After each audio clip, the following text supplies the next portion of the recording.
Hey everyone, and welcome to episode 57 of the Bonehead Podcast, where we talk all things Blood Bowl.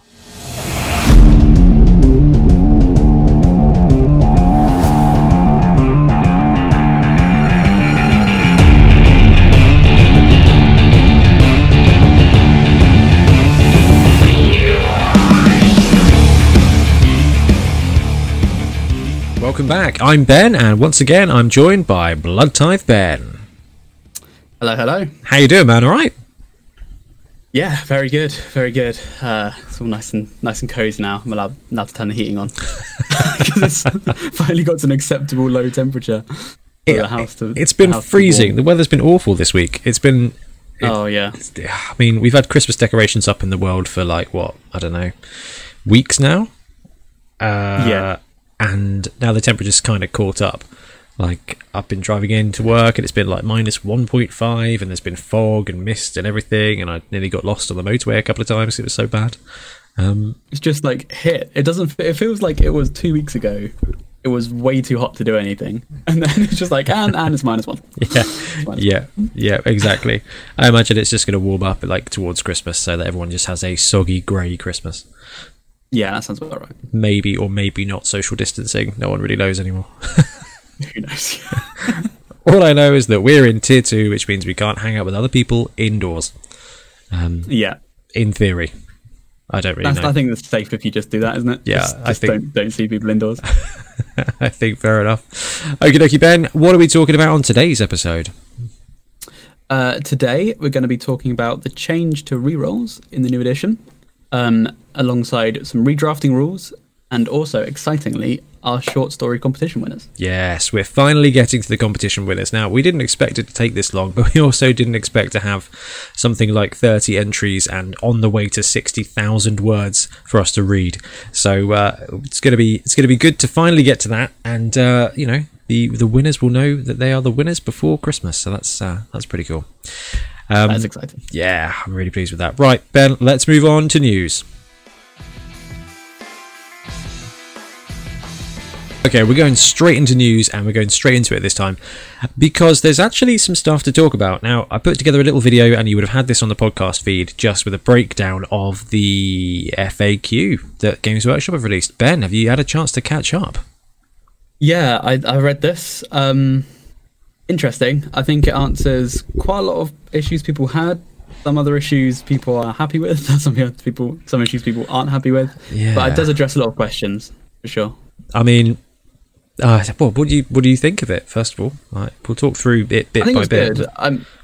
I mean, the fact it exists isn't that great because day one FAQ isn't great, but it's good that they're answering them. So yeah, I'm always a big fan of FAQs. I think more clarity is better, really. So. Massively so. So the biggest thing is that is that you can now use unlimited rerolls. For sure. That is completely hyperbole. You can use as many rerolls as we've got, but it's not limited to one per turn anymore.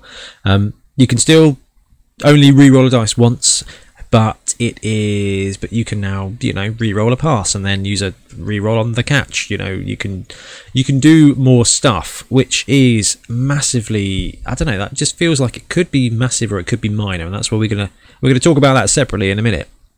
FAQ wise, Ben, was there anything else that took your fancy? There's like a big change or anything? I think it was good to address it comes next on the main article, but the passing. I know that was the thing with like the wildly inaccurate. I think that was something that was quite obvious, but like rules as written, very much. Yeah. Like, can't do it. No, for me, honestly, the biggest thing was also the rerolls. I think you're going to have like the real hyper turns that. Should we just talk about it? Let's just talk about it. Let's just go for it now. Let's do it. Yeah. We're doing rerolls now. Yeah. So I think.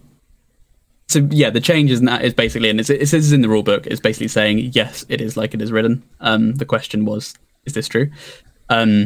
Yeah. So now you can use as many rerolls as you have in one turn, whereas normally you're limited to one team reroll a turn. So this is going to be pretty huge. You still can't reroll the same die. Obviously, you can't reroll everything to a reroll, alongside like skills like dodge and that. But yeah, having access to like potentially 4 rerolls in a turn is going to really enable you to do stuff. And I think for me, the biggest thing this allows is the passing plays. I don't know about you. Oh, I'm with you. I mean, it's weird, and it was really kind of interesting to see all the threads and things on the various places to be like, is this on purpose? Is this what they wanted from the rules? And it turns out it is what they wanted from the rules, which is amusing that it was something that they didn't play off as like part of the new edition when they did the reveals about it. I'm surprised that it didn't come out when they did the do you remember the little feedback video they shared on the Warhammer community with the playtesters? Like, I guess there's two ways we can look at this. One is that they didn't consider it to be a big enough change worth mentioning, which is kind of good for a lot of people who prefer the staticness of it, and also maybe that, I don't know, just seems undersold when really it massively you can go all in, like you said, on a super turn, like with the passing play, and that's only like if you have an expendable, like if you're going to do that play which revolves around a 4+5+, which normally you just be like, no, if you know you can reroll both of those, that's not that unlikely. Like I'm an orc player in 40k, I know the value. If you can reroll that 5+, you're actually pretty likely to get it, surprisingly likely. You're kind of going to get it essentially like a third of the time, you know. Oh no, 2/3 of the time. At that point, you're rolling 2 dice and 1/3 of the time. Yeah. Okay, so the other thing I did think about this is that it makes loner less bad. You know, especially with the star players or the trained trolls. So this actually massively boosts trained trolls, assuming you have the rerolls. Because if you want to do a thing with a troll and it fails, you've got a loner. A loner on a 3+ is not bad. You can now then use a second reroll to reroll the loner. And that's expensive, but if it's crucial, you can do it. I mean, that's it though. But if you've got 2 rerolls and you really need it to do a thing, you know, and also let's think about throw teammate. You need so much to go right, but if you're starting off and you've got 3 rerolls and you just want to absolutely all in on the throw teammate, it's going to increase the likelihood of it. It's still not, you know, still not guaranteed by a long shot, but I don't know. I think it's really cool. My question for you, Ben, is: do you think it's going to change builds? Do you think it's going to change the team builds? So much. I was gonna go into this. I think it's the really like sort of. It's kind of like the hidden extra to the rule that's not really like specified. It's like, you like now. I think I remember someone in our group saying, I think it might have been Sam Frenzy Garner was saying, 8 reroll builds might actually happen because you can actually use comfortably 8 rerolls. Yeah, this changes that. Like, I'm going to go with an 11 lineman 8 reroll build and just you can do it and just lean into the dice and and pull off the stuff. ogre build, isn't it? The 4 ogres, like 4 rerolls. Yeah. I think that's gotten a lot better because now you can really use them, and your ogres are now super powered because you can reroll so much in it. It's going to be really interesting to pilot our way through this because, I mean, if everybody wants to sneak, especially for leagues, okay, but we'll talk leagues first because that's kind of where we start, you know, most places, is with a league now, does everybody alter their build to take 1 extra reroll from the very beginning? I mean, is that something we're going to start seeing? Potentially. I'm considering it. You know, I think you really, really want to go for 3 rerolls. Normally 2 is kind of fine to start off with, often. Now I think you're going to have to change up you might be wanting to change up your build, go for 3 rerolls, because maybe having a turn where your lineman can do 3 really good things in 1 turn to make you score, that might be all you need. You do that twice a game, there's 2 touchdowns, but... That's it. And I guess the other predicament is if you take the... I think, were you looking at the Imperial Nobility build with 2 rerolls to start with? Yeah, okay. I was, yeah. Now it kind of flip-flops that you could just deplete that in one go now. Like literally just your first turn, you could be like, I do this thing and then I'll do this other thing and I'll use a reroll on this guy's block as well. And it's like, well, that's it. Your rerolls are absolutely gone now. And... oh, man, I think it's just going to be for League. I don't think it's going to change a huge amount because the majority of the builds where there's 2 or 3 rerolls, you are doing that to buy as many positionals as you can start with anyway. Yeah. It might you know, there might be a couple of crazy people that are like, actually, I'm going to go for an all lineman build because I think it's going to be fun, and you know, that's fine. But those are the kind of people that are going to do that anyway. You know, when it comes to actual like league development and stuff like that, no one's going to drop a gutter runner to take an extra reroll. Although that's probably not a bad idea now. So maybe they are. So maybe we need to re-look at all the teams and look at max reroll builds. Yeah. I think buying them later is also going to become really valuable. Like we've seen in general, again, we haven't really played a full league, but we're anticipating you get more money in a league now in general. Yeah, but also think about Wobble Season 4, and there are a couple of teams where they get to the point where they've got leader and they've got 4 rerolls. They've got 4 rerolls one way or the other, and they're like, what do I buy now? Like, especially an Orc team. Yeah. You know, Orc team, Lizardman team, they're like, well, what is there left to buy? All this cash. Yeah. Actually, having 6 or 7 rerolls is legitimately going to make your game more powerful, your team more powerful, which is pretty crazy. And on your Orc team, now your throw teammate is better. So yeah, I just think it really does. Because as in because you got the rerolls for it now. Okay, so what about tournament wise? Historically, a lot of tournament players lean on in like player integral skills and save the cash for rerolls. Do you think that actually that's going to be less prominent? I mean, did leader just get way boosted? I think so. I do. I mean, it was already kind of a good take. We saw in a lot of tournaments leader. You know, probably the modal skill. Yeah, definitely block. Yeah. But it always unleashes some cash so that you can buy more positionals. When a skill is like 10k worth, you take it because your rerolls are minimum 50. So yeah, that's going to be really, really, really intriguing. Now, my biggest pickup is that actually loner stuff just gets better. So, as a fan of star players and big guys, I'm pretty happy with this. It also means that Old World Alliance gets a little bit boosted, except for the fact that their rerolls are 70k. So that's why are they 70? I know. It's absolutely brutal. Like that team needs 50k rerolls, and at this point, then it could be the Old World Alliance with 5 rerolls, and actually sometimes you have to burn 2 of your rerolls to get a loner to redo something, and you kind of like that's a fair trade-off at that point. I don't know. Maybe we'll see an adjustment to that in the future, especially because with this FAQ system, Games have actually got an update schedule now. Every May and every November, they're going to do this update, an errata and a designer's commentary. Now, I can't see them adjusting teams in that window. Can you, Ben? I mean, do you think that's likely to be something that they'll do in that? I mean, how does it work in Games Workshop's other series? You think they do it separately? They do adjust like codices and stuff with these things, but they're usually minor tweaks. I think when they do big army stuff, they tend to do it all at once. Like they do like once a year, you get your update. They do that with the General's Handbook in AOS, don't they? Yeah, so I don't know if they'll do like big team updates. They might just fix stuff that isn't quite right. Although we thought that with the vampires. The elephant in the room with this FAQ, right? Man, the vamps got bitten on this one. I didn't think they'd do this. I didn't think they'd go this way. I thought they'd go the hypnotic gaze as a loud way.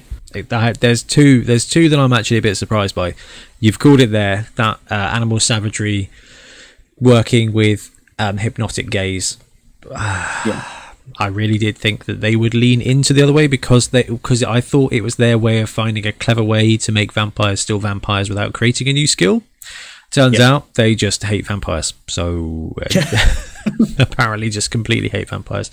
So there was always one, maybe 2 of your guys will be pretty good. Yeah. And then they're just going to bonehead on a 4+ moving forward, which is very bad. The other one was Brawler. So I just assumed that you would be able to re-roll the other dice. So say you made a 2-die block with Brawler, you took the Brawler re-roll on the both down, and then if you didn't like that result, you could then go and use your re-roll to re-roll the other dice from the pool. Yeah, not so. I didn't think that when I read Brawler. I thought that would be it as well. I thought this was. So it's good they did an FAQ because clearly we both assumed the same thing. Yeah. But I hadn't considered it was even a query to reroll the other dice, because I just thought it was like, to me in my mind, you've re-rolled the thing, but you can only do one of them. That's just I mean, it doesn't really it doesn't massively hurt Brawler. You just have to use a team reroll before that, but now you don't have to use. You can use more than one team reroll a turn. Actually, takes the pressure off. So that's not too bad. Wildly inaccurate passes, like you said, Ben. Stuff that goes below 0 counts as being at 0 and 1. So it's a wildly inaccurate, because the charts that the guys made up, where it was like literally like it goes from inaccurate fumble to wildly inaccurate back to inaccurate, and it's like, what? Yeah. So it's only if it's specifically bad, like if it's like perfectly bad, it goes exactly. Which, I mean, not terrible, because wildly inaccurate sucks in this edition. That is it's a really punishing thing now. It really is. It's just such a I mean, it's such a strange way they've gone with this edition. Like, we saw the passing stat and we were like, oh sweet, passing's going to get better. Then we got wildly inaccurate, and then passing just got worse everywhere. It's just I don't know. I'm still in the camp passing's better. I think, like, you have your team rerolls now. You're not going to get the wildly inaccurate that often. That is true. Like, you tend to save your rerolls for the stretch pass play, and you only tend to do 5 and then you score. So it is going to massively change, I think, the pace of the game. Which until you run out of rerolls, then you're kind of all in anyway. And I think it just means that you're going to have less rerolls come turn 3 onwards. So it will increase the pace of the game. So it's going to be a bit sevens-ish, I think. I think so. I think it'll be like really, really crunchy the first 3 turns, and then it turns into 7. Yeah, kind of.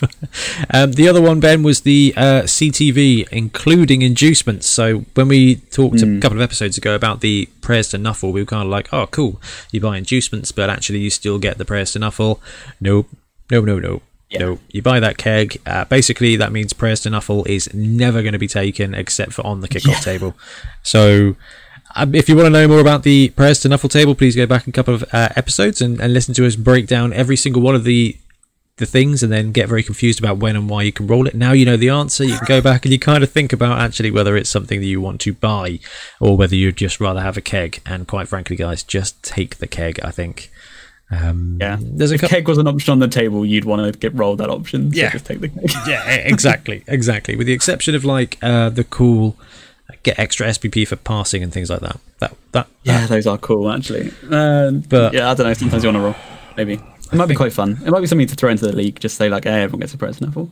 Oh, that's probably that's not a bad way of doing it. If you're not going to do the special play cards, then prayers to Nuffle could be a cool way to add a bit of juice. What else did we see? We saw the they adjusted the Khemri stuff, which was exactly right. So Khemri, the Blitzer guy who wasn't fixed, now gets skill access. Yeah. So he had AS, I think. Now he gets GS, which makes an awful lot of sense. Just having a look at the FAQ document to see if there was anything else. I think that was basically it. I mean, there's a little weird thing about Blitz where you can't use a reroll during a Blitz. But if a dude falls over during the Blitz, it doesn't end the turn. So and now dump off I thought was strange. I was about to say that. Now when you make a Blitz action, you have to declare who you're going to block when you make the Blitz, which pretty interesting. I don't know if I like that. I don't think it changes too much. I think when you generally blitz in your head, you know who you're going to go for. Yeah, definitely. Anyway, but what it does mean is, for example, if you were going to try and blitz the ball carrier, but you needed to make 2 dodge rolls, you made the first one and burnt through all of your rerolls, and then you were like, well, actually, I'll just blitz this guy instead. Now you're just kind of like, well, I've lost my blitz now, because I either now have to go for it ridiculously, or but I feel like it's there literally just for dump off. I think so too, yeah. So it is now that when a player with a dump off skill is nominated as the target of a blitz, when do they make their quick pass? As soon as they are nominated as the target of the blitz. And it doesn't say that you can only target someone you can reach with the blitz either. So your Minotaur can elect to blitz whoever the heck it wants. Doesn't have to do it. You just don't get to blitz somebody else. But like, that's a huge buff.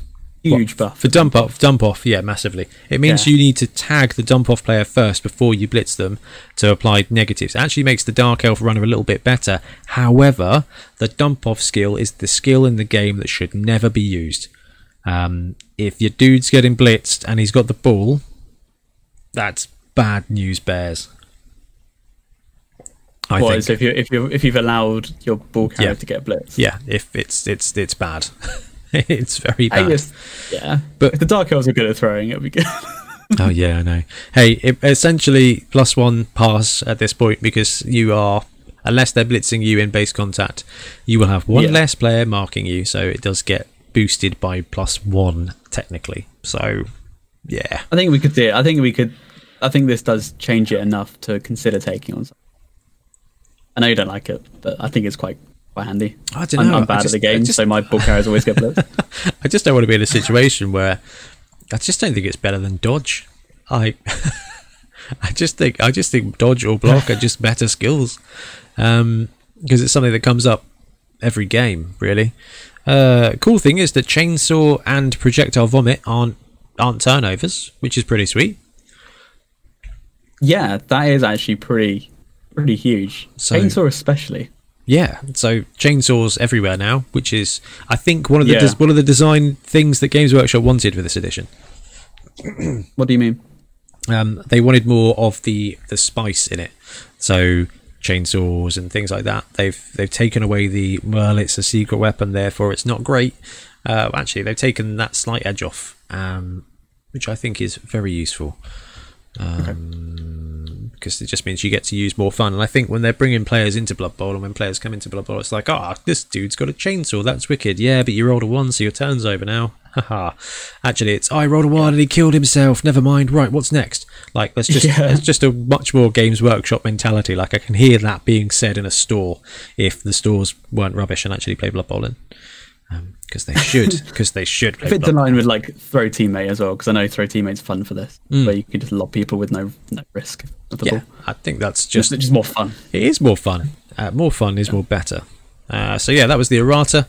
So yeah, that was overall, pretty good, pretty straightforward. Basically in line. Vampires, bad times, and prayers to Nuffle, you'll probably never use it. So actually that makes the game a little bit more streamlined, because that's one less team and one less table. So unless we see Vamps, I can just hope we see Vamps get revamped and brought out again soon, because they need it more than anything. Right, on to Skrull, Ben. So we saw a little sneak peek preview of a skeleton hand and some undead armor, and everyone was like, that is clearly going to be Skrull Half-Fight. And then today the pitch side report dropped, and we got some art for Skrull and a miniature for Skrull. So yeah, I mean, have you seen the miniature? I have. I love him. I really like this. What do you think to the fact that, so for those of you listening on audio, if you haven't seen Skrull, it is an undead dwarf. He's got the same armor as the mummies and the wights from the Champions of Undeath team, from the undead team, and he is just a skeleton dwarf, and in his right hand he is holding somebody else's arm, and that arm has the ball. I love that feature so much. It explains why he's only passing 4+. It's so cool. The paint job is really cool. He's got like proper Harley Davidson flames everywhere. He looks like one of the Lost Legions from 40k. Yeah, it's probably like 80s, isn't it? It is. I love it. It's so wicked. Like I love this. And now, Ben, this is landing from Games Workshop. The Zote was Forge World. Do we know if he is going to be Forge World, or we don't know if he's going to be Forge World or standard Games Workshop? I didn't see it. No, I didn't see it on the article. Ooh. I missed it. Went out. What do you reckon? Yeah, I imagine it'll be Forge World. It would make sense for it to be Forge World, and that's why I think nowadays it's going to be Games Workshop. Yeah. Oh really? You think it's going to be GW? I do. I reckon they're going to drop him for £15 on his own, and it's going to be in plastic, and it's going to be actually available. Because I've heard, everybody knows a guy who knows a guy who knows a guy, right?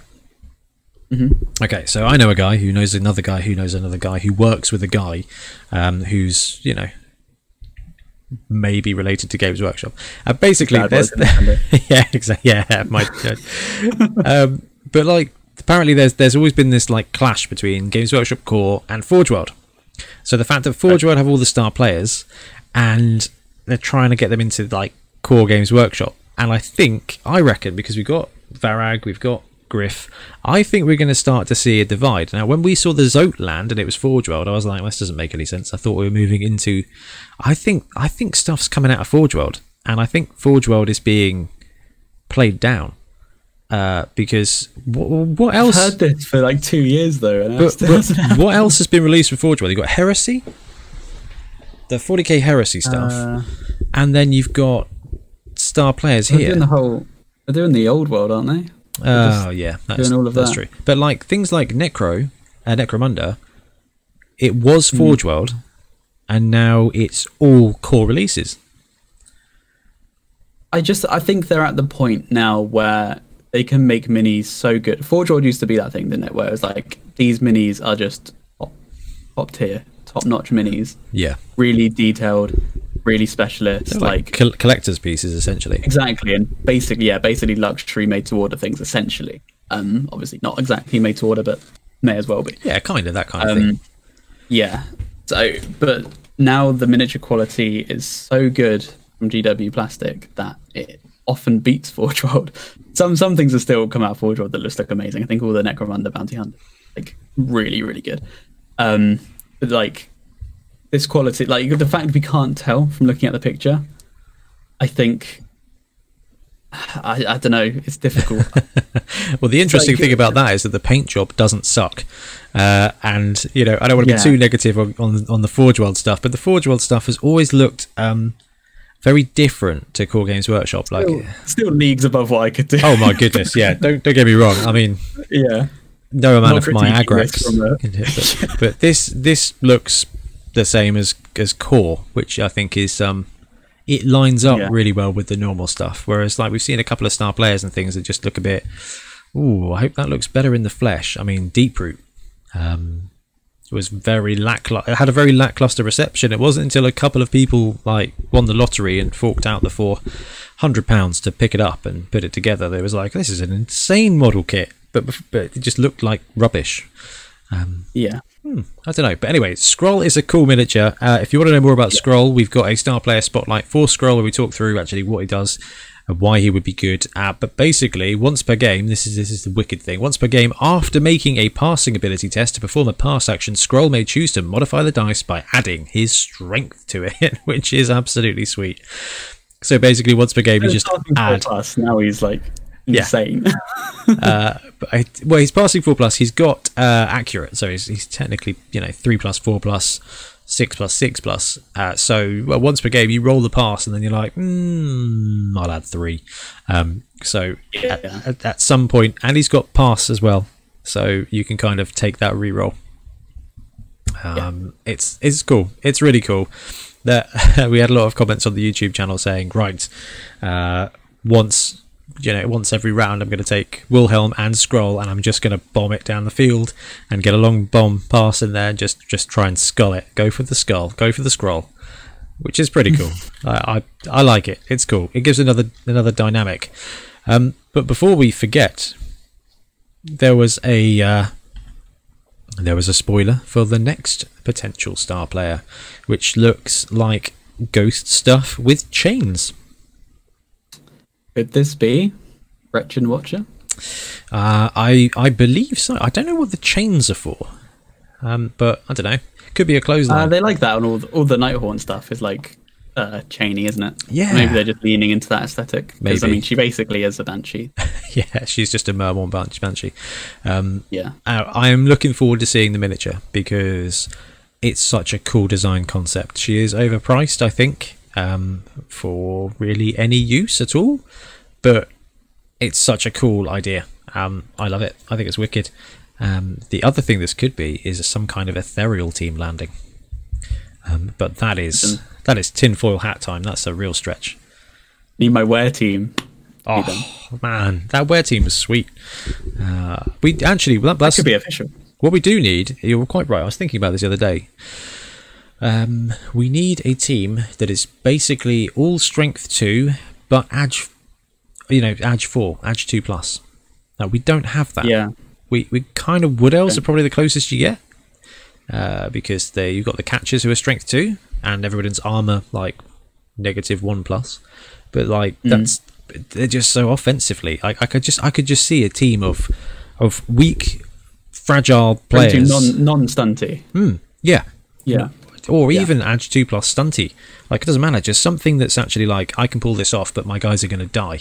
I just think it would be really interesting, because that's kind of what Were team. So yeah. And that was it, and that is exactly it. I was thinking about sevens. I was like, oh, that Were team was really cool because it brought a really different dynamic, and that's what we love, isn't it? That's the Black Orc teams brought a new gameplay. The Nobility team has brought a kind of new gameplay, and sorry, Bretonians, but where else have we got to go with this?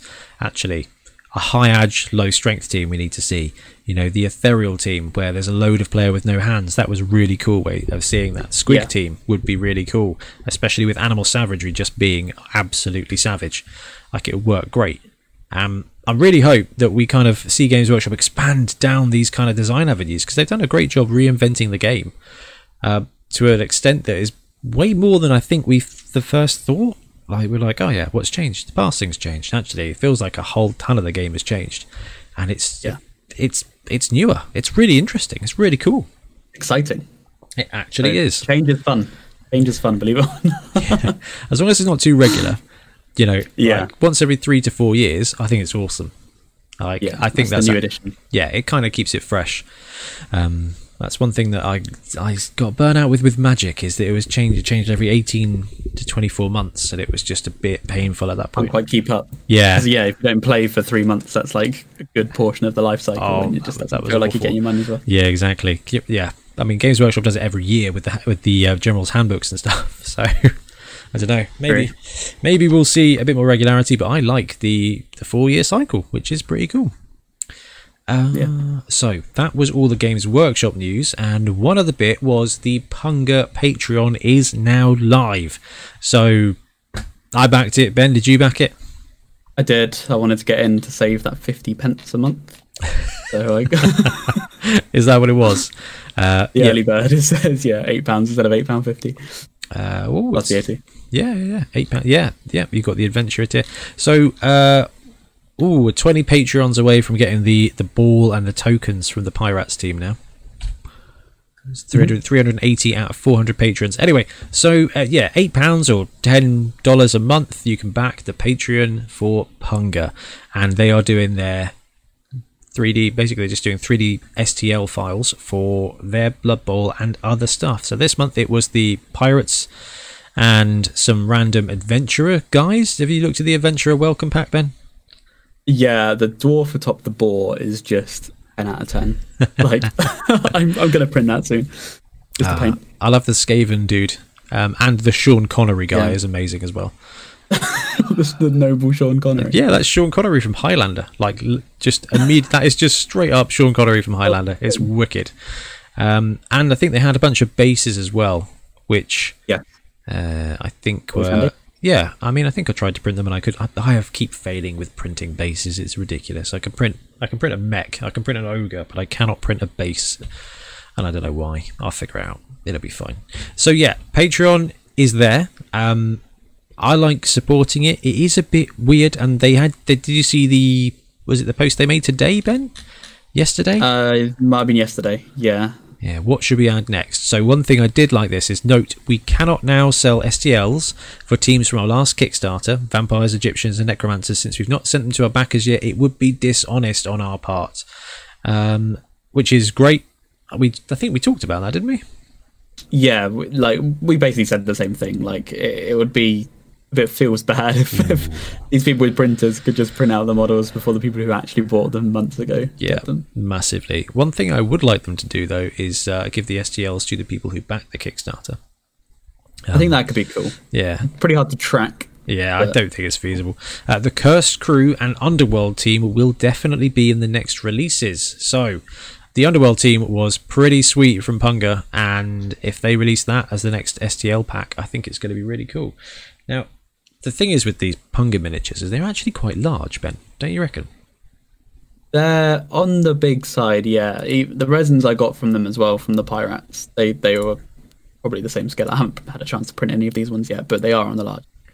Yeah, I didn't realise until I primed them at the same time as the Necromantic team, and I was like, "Ooh, these are big boys."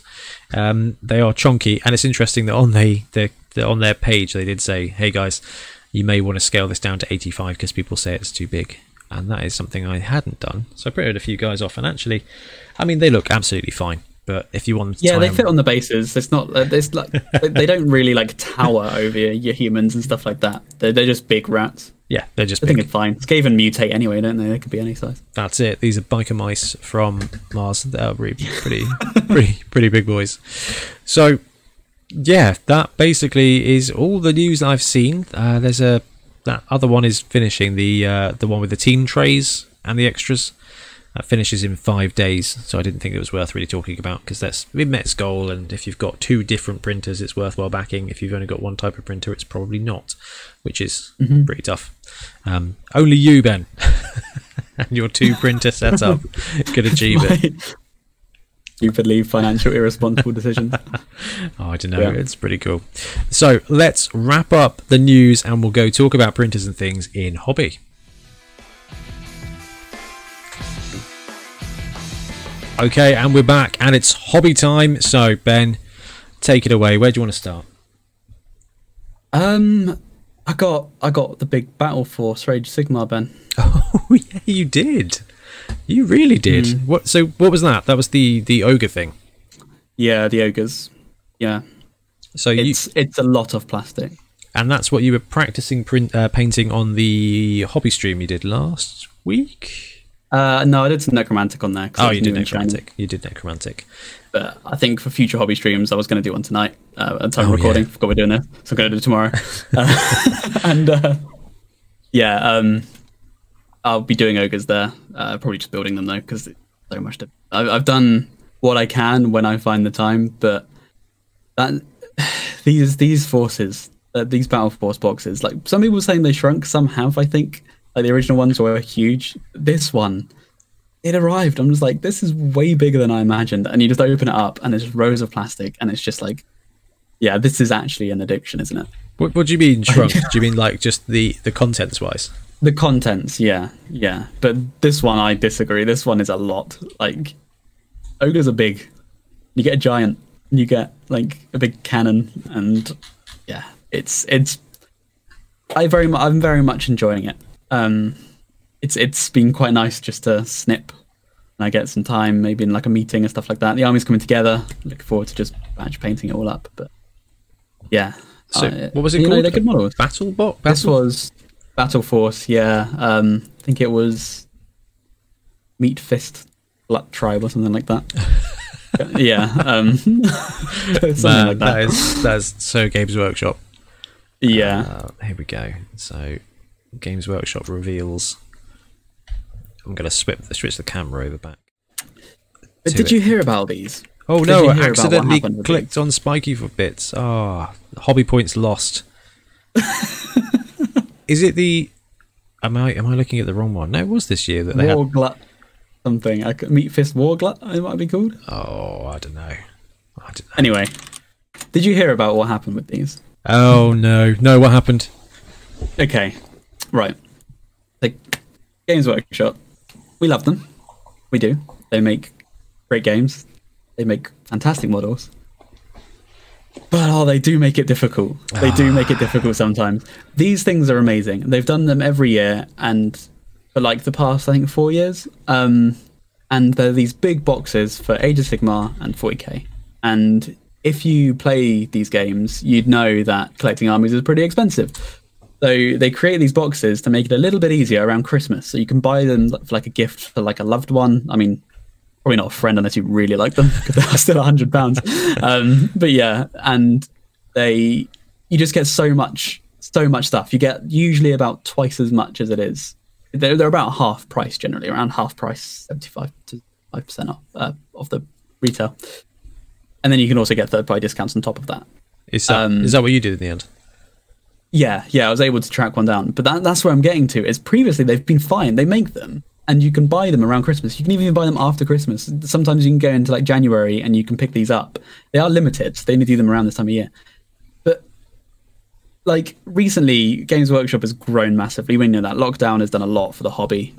People have started. People have been getting really into painting, and we've seen all these things come out that sell out. You know, we had it with the Blood Bowl dice. We had it.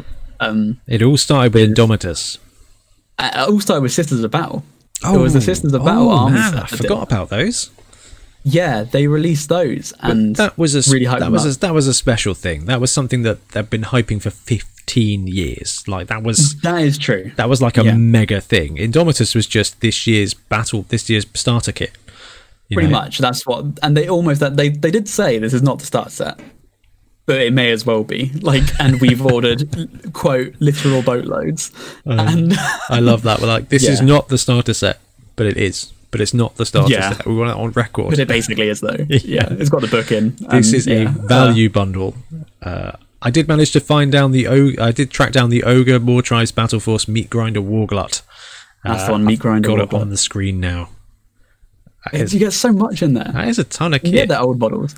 Yeah, but the amount of plastic sprues that comes in that box, I was not prepared for it. Yeah, they are all old models. Although the Iron Guts still hold out. I have an Ogre Blood Bowl team made of Iron Guts somewhere. All of them hold out, I think. They're from 2004, the sprues say so. Even the Giant's 2005. I didn't realise that old. I didn't realise the Giant was that old. Yeah. The Iron Blaster's a bit newer. I think that's like 2012. Yeah, I don't recognise it. The Tyrant is very new. Not really. So I recognise the Tyrant because that was only a couple of years ago, I think. And it was Feast of Bones. It was in last year. Yeah. And then I don't recognise the Rhino Cannon. That's the Iron Blaster. It doesn't look like it ever came on a square base, so I'm not sure I'm familiar with it. I don't think it did. I think it came with the early Age of Sigmar, I think. No, it must be newer than 2012. So anyway, Ben, you were saying that actually the issue is that they keep doing these bundle boxes and just hurting third party. Yeah, like I was hoping to order this from Entoyment, but I mean I was refreshing the page and it was sold out before I even saw it come up. Yeah, we've seen this. I mean, we absolutely love Entoyment. They do a really great job, especially supporting the show. Would actually everybody I know who shops there has a great time. But they got hurt by Games Workshop on everyone since Indomitus. Indomitus hurt them, and you see the same thing everywhere online, every shop. They're like, guys, just to forewarn you, the next release we're probably not going to have much.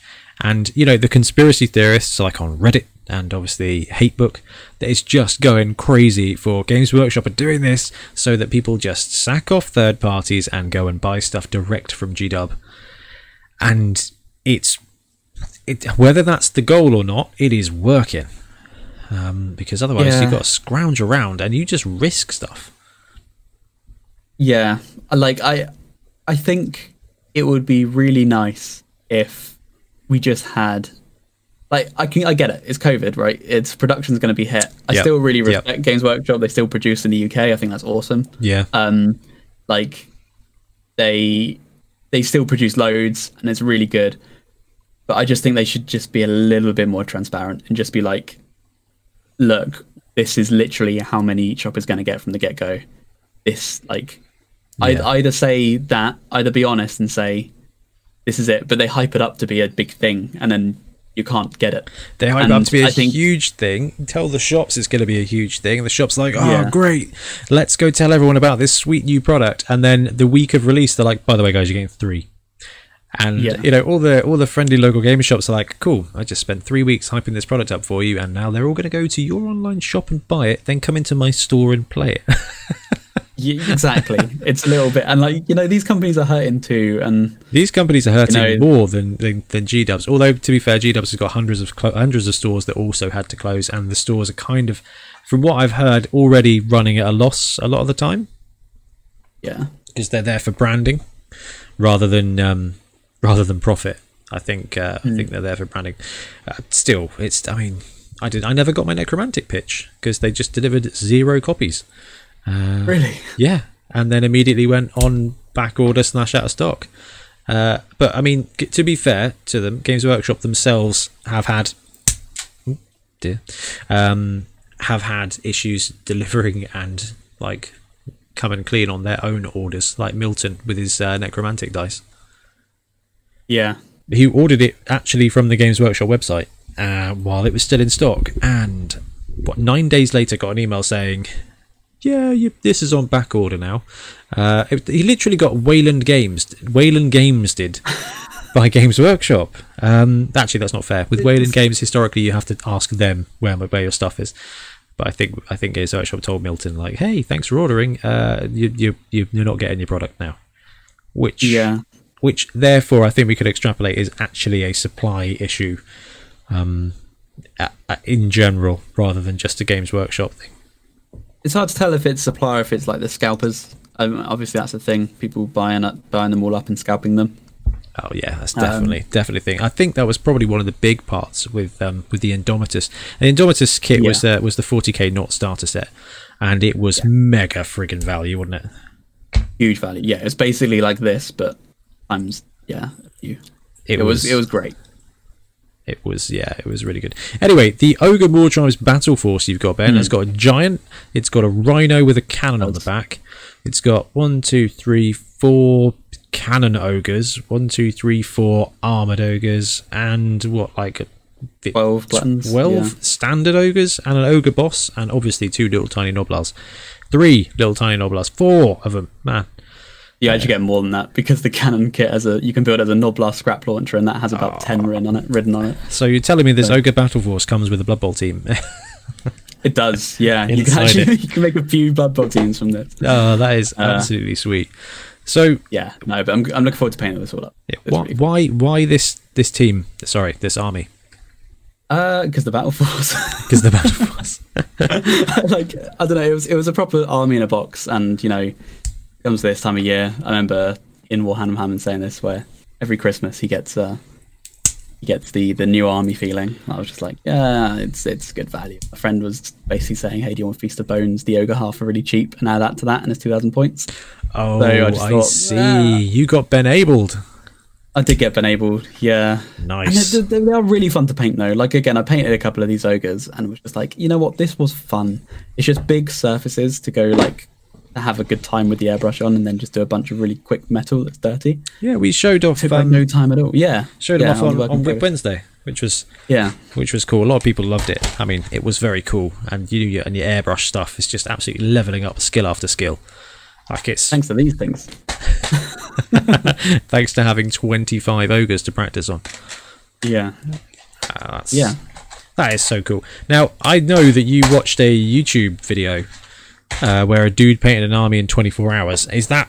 Vince Venturella, yeah. Yeah, that's what inspired your nobility stream. Yeah. Did it inspire the ogre army as well? It did, because this box then came out and was like, oh, it just makes me, I gotta do it now. Because it inspired, like you said, it inspired the nobility stuff, and then they dropped ogres. Yeah, I just think it's fun. I think, army painting is fun. I think something I want to learn is to get faster at army painting, and then apply that to teams, and then hopefully try and do try and get a Blood Bowl team done in after work. You know what I mean? You have 5 hours. You can do it with the 7s team, 100%. I mean, you did 3 in one night. Yeah, that was a terrible idea, but I did. Yeah. I did 3 in one night and then 1 the next night because of filming and everything. I don't know. Maybe that's it. That's my driver. Is I'm a deadline worker. You just are masochist, I think. Well, no, it's the same thing. I just if you set a hard task and a hard deadline, it's surprising what you can get done. That is really, really true. Anyway, you've picked up a massive box of loot, and that's what about you? That's your next project. So my thing, I mean, Whip Wednesday went up on Thursday this week, so it was kind of Whip Thursday because honestly, real life talk, oh man, work got seriously busy. So I'm a compliance manager. I am now also the e-commerce manager. So I have many vans. I literally have a fleet. I am now a fleet commander. I am I'm one step closer to my dream of being Picard. You changed shirt, you get a different colour. I was already red, yeah, but like new school red. Yeah, so I am now a fleet commander, which would normally be like, oh, sweet, that's a cool thing. Except the fact that it happened at the beginning of December. And for those of you out there who don't have any idea what Christmas is like, Christmas is very busy. E-commerce, Christmas is really, really, really, really, really busy. So this thing landed with me with, we need you to take this task on initially, and you've got 3 weeks till Christmas. Help. And I'm like, that's fun. Yeah. So I have been insanely busy with work. It's going really well. Like, got a great team. Like, the team that are there doing what they're doing are they used to be with me on compliance. So like two of my assistants both worked with me before, and like it's a great team. Like, it's really exciting, and now I've just got this super team of a whole bunch of people that I love working with. Like, it's just so cool that I now have everybody that I want. Like, I'm just building up. I genuinely feel like an NFL coach, where I'm like where, like, you know, you have your one area to look after, and you've got your key people, now you've got this other area, and you've got key people there. Oh, it's just so great. I'm like, right, let's do this, let's build legacy. And but it is a lot of work, and I found myself being actually too tired to do things. And, you know, I was already... Well, you have been smashing it with the videos. But let's not be honest. Like, not this week. This week I have failed. Wednesday was late, and that's not okay with me.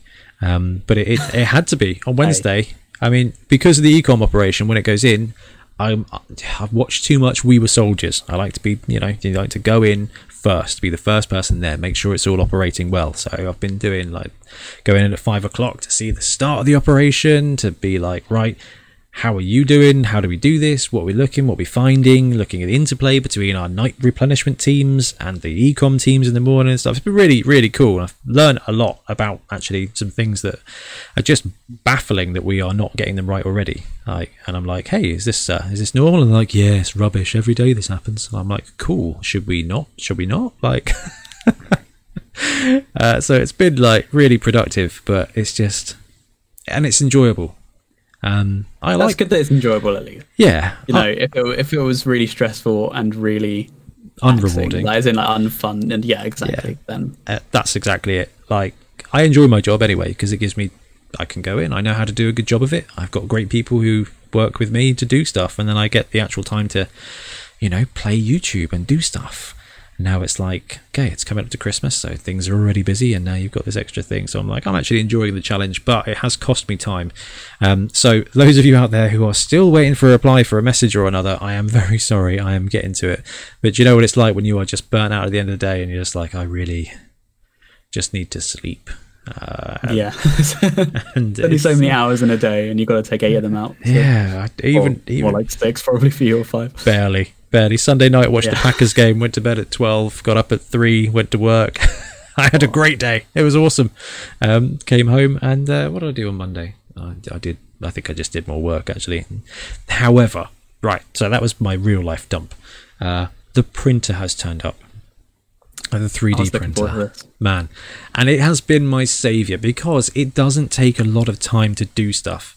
So, like, it takes like half an hour to take your old print out, clean it, and then put your new print on. And that's, yeah, sometimes not even that. Yeah, if everything goes right, it's like not even that. Yeah, and that's been so cool. So actually, my little, like, actually I can spend half an hour just bugger about now with STL files. Probably shouldn't have said that word. Where are we? 17 minutes 32 in. I'm gonna have to bleep that one out to make it family friendly. 17:32. Anyway, yes. So this is it. When I get tired, I lose discipline. So this is hobby and 17:32. Magic, groovy. Yeah. So it's kind of been like, I haven't had the time to film or do anything, so just come home, see how the print was. That's been sweet as well.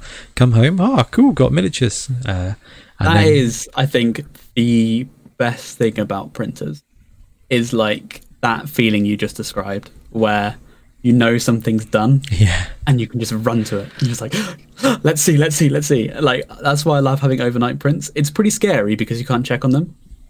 Oh, dude, I have never once checked on a print. Really? Not Oh, I get once. super paranoid. No. If I'm leaving it going in the day, I'm just like, because once I went into the garage where the printer was, and the plate was clearly hadn't been like tightened or something, or wasn't quite aligned, Yeah. and the plate had like hit the screw on the side of the vat, Oh wow. and it tilted, it pushed it up, and it was just going like, just like, just like making a horrible noise. And I was just like, oh no, I've ruined everything's broken. And I took the vat off, and the screen had like a crack in it where this thing had just been pushing on a glass screen, and I thought everything was ruined. But thankfully, the crack is just like cosmetic. It's not an issue. Right. But The screen on the bottom of the resin tank. Yeah. Yeah. So yeah, I have a a little divot in it where clearly I've tried to take off a failed print and I've scratched a corner, and I was like, oh no, it's the end. And I've had no issues. Do you mean the film? Yeah. On the bottom of that. There's like oh no, that's not too bad. Like trying to damage that, like that might cause some issues. Like I think I've got to the point where it's kind of filled in with cured resin, so it's kind of quite level. So I like I use the screen until I can literally nothing will work anymore. Yeah. And then I use another one. No, I mean like the glass screen on the printer. The under bit that looks shines like through. Yeah. the OHP bit. Yeah, the bit you should never get resin on because it'll just ruin everything. I need to be very careful with that then. So full disclosure. I like to put fear into your. Oh man, I did not read the instructions at all. Like not a one. Like I just literally, Really? yeah. Well, you told me loads of stuff, and I was like, I'll be fine. You don't trust what I say. I have had many failed prints, and it's all part of learning. Yeah, I know. It's because I just Leroy Jenkins my way into like. It's like, okay, this is like £200 worth of equipment. It'll be fine. Yeah. I don't know. Maybe I'm being far too gung ho about this, but I got loads of cool stuff now. So you've had more success than I had when I started. that's because you've told me loads of stuff. Honestly, like you set me up with the original settings, which I've only had to tweak once, and I'm not sure I should have tweaked it, but I did, and it's worked since, so I'm okay with it. And yeah, you gave me loads of great advice, and you did put the fear of absolute edge into me with loads of stuff like never scratch the screen, and now every time I'm like, this is like terrifying, like never get bits of resin in, and I'm like, okay. I just don't want you to make the same mistakes I did. I went through a lot of like product in failures, and it kind of disheartened me at the beginning because it's just like you sort of throwing money at problems. I've had loads of failures, and the worst is like bases, and I talked about this in the last segment. I don't know why, Ben, but I can't print bases. Like, I have tried several different STL files. I've tried them flat, I've tried them side on, I've tried them at 45 degrees, which seems to be the sweet spot for a lot of stuff, and they just fail, with the exception of these other ones that are just absolute chunky boys that I hate. Because they look like painting plinths instead of bases. I was like, cool, these are big wasteland files, they look great, I'm gonna use them for my pirates team, and then I've printed the whole thing and they just look like garbage. Now I've got like 7 bases that I will do nothing with. I'm just gonna throw at birds instead. That come too near to my shed, to my lab. Don't know, can't do that.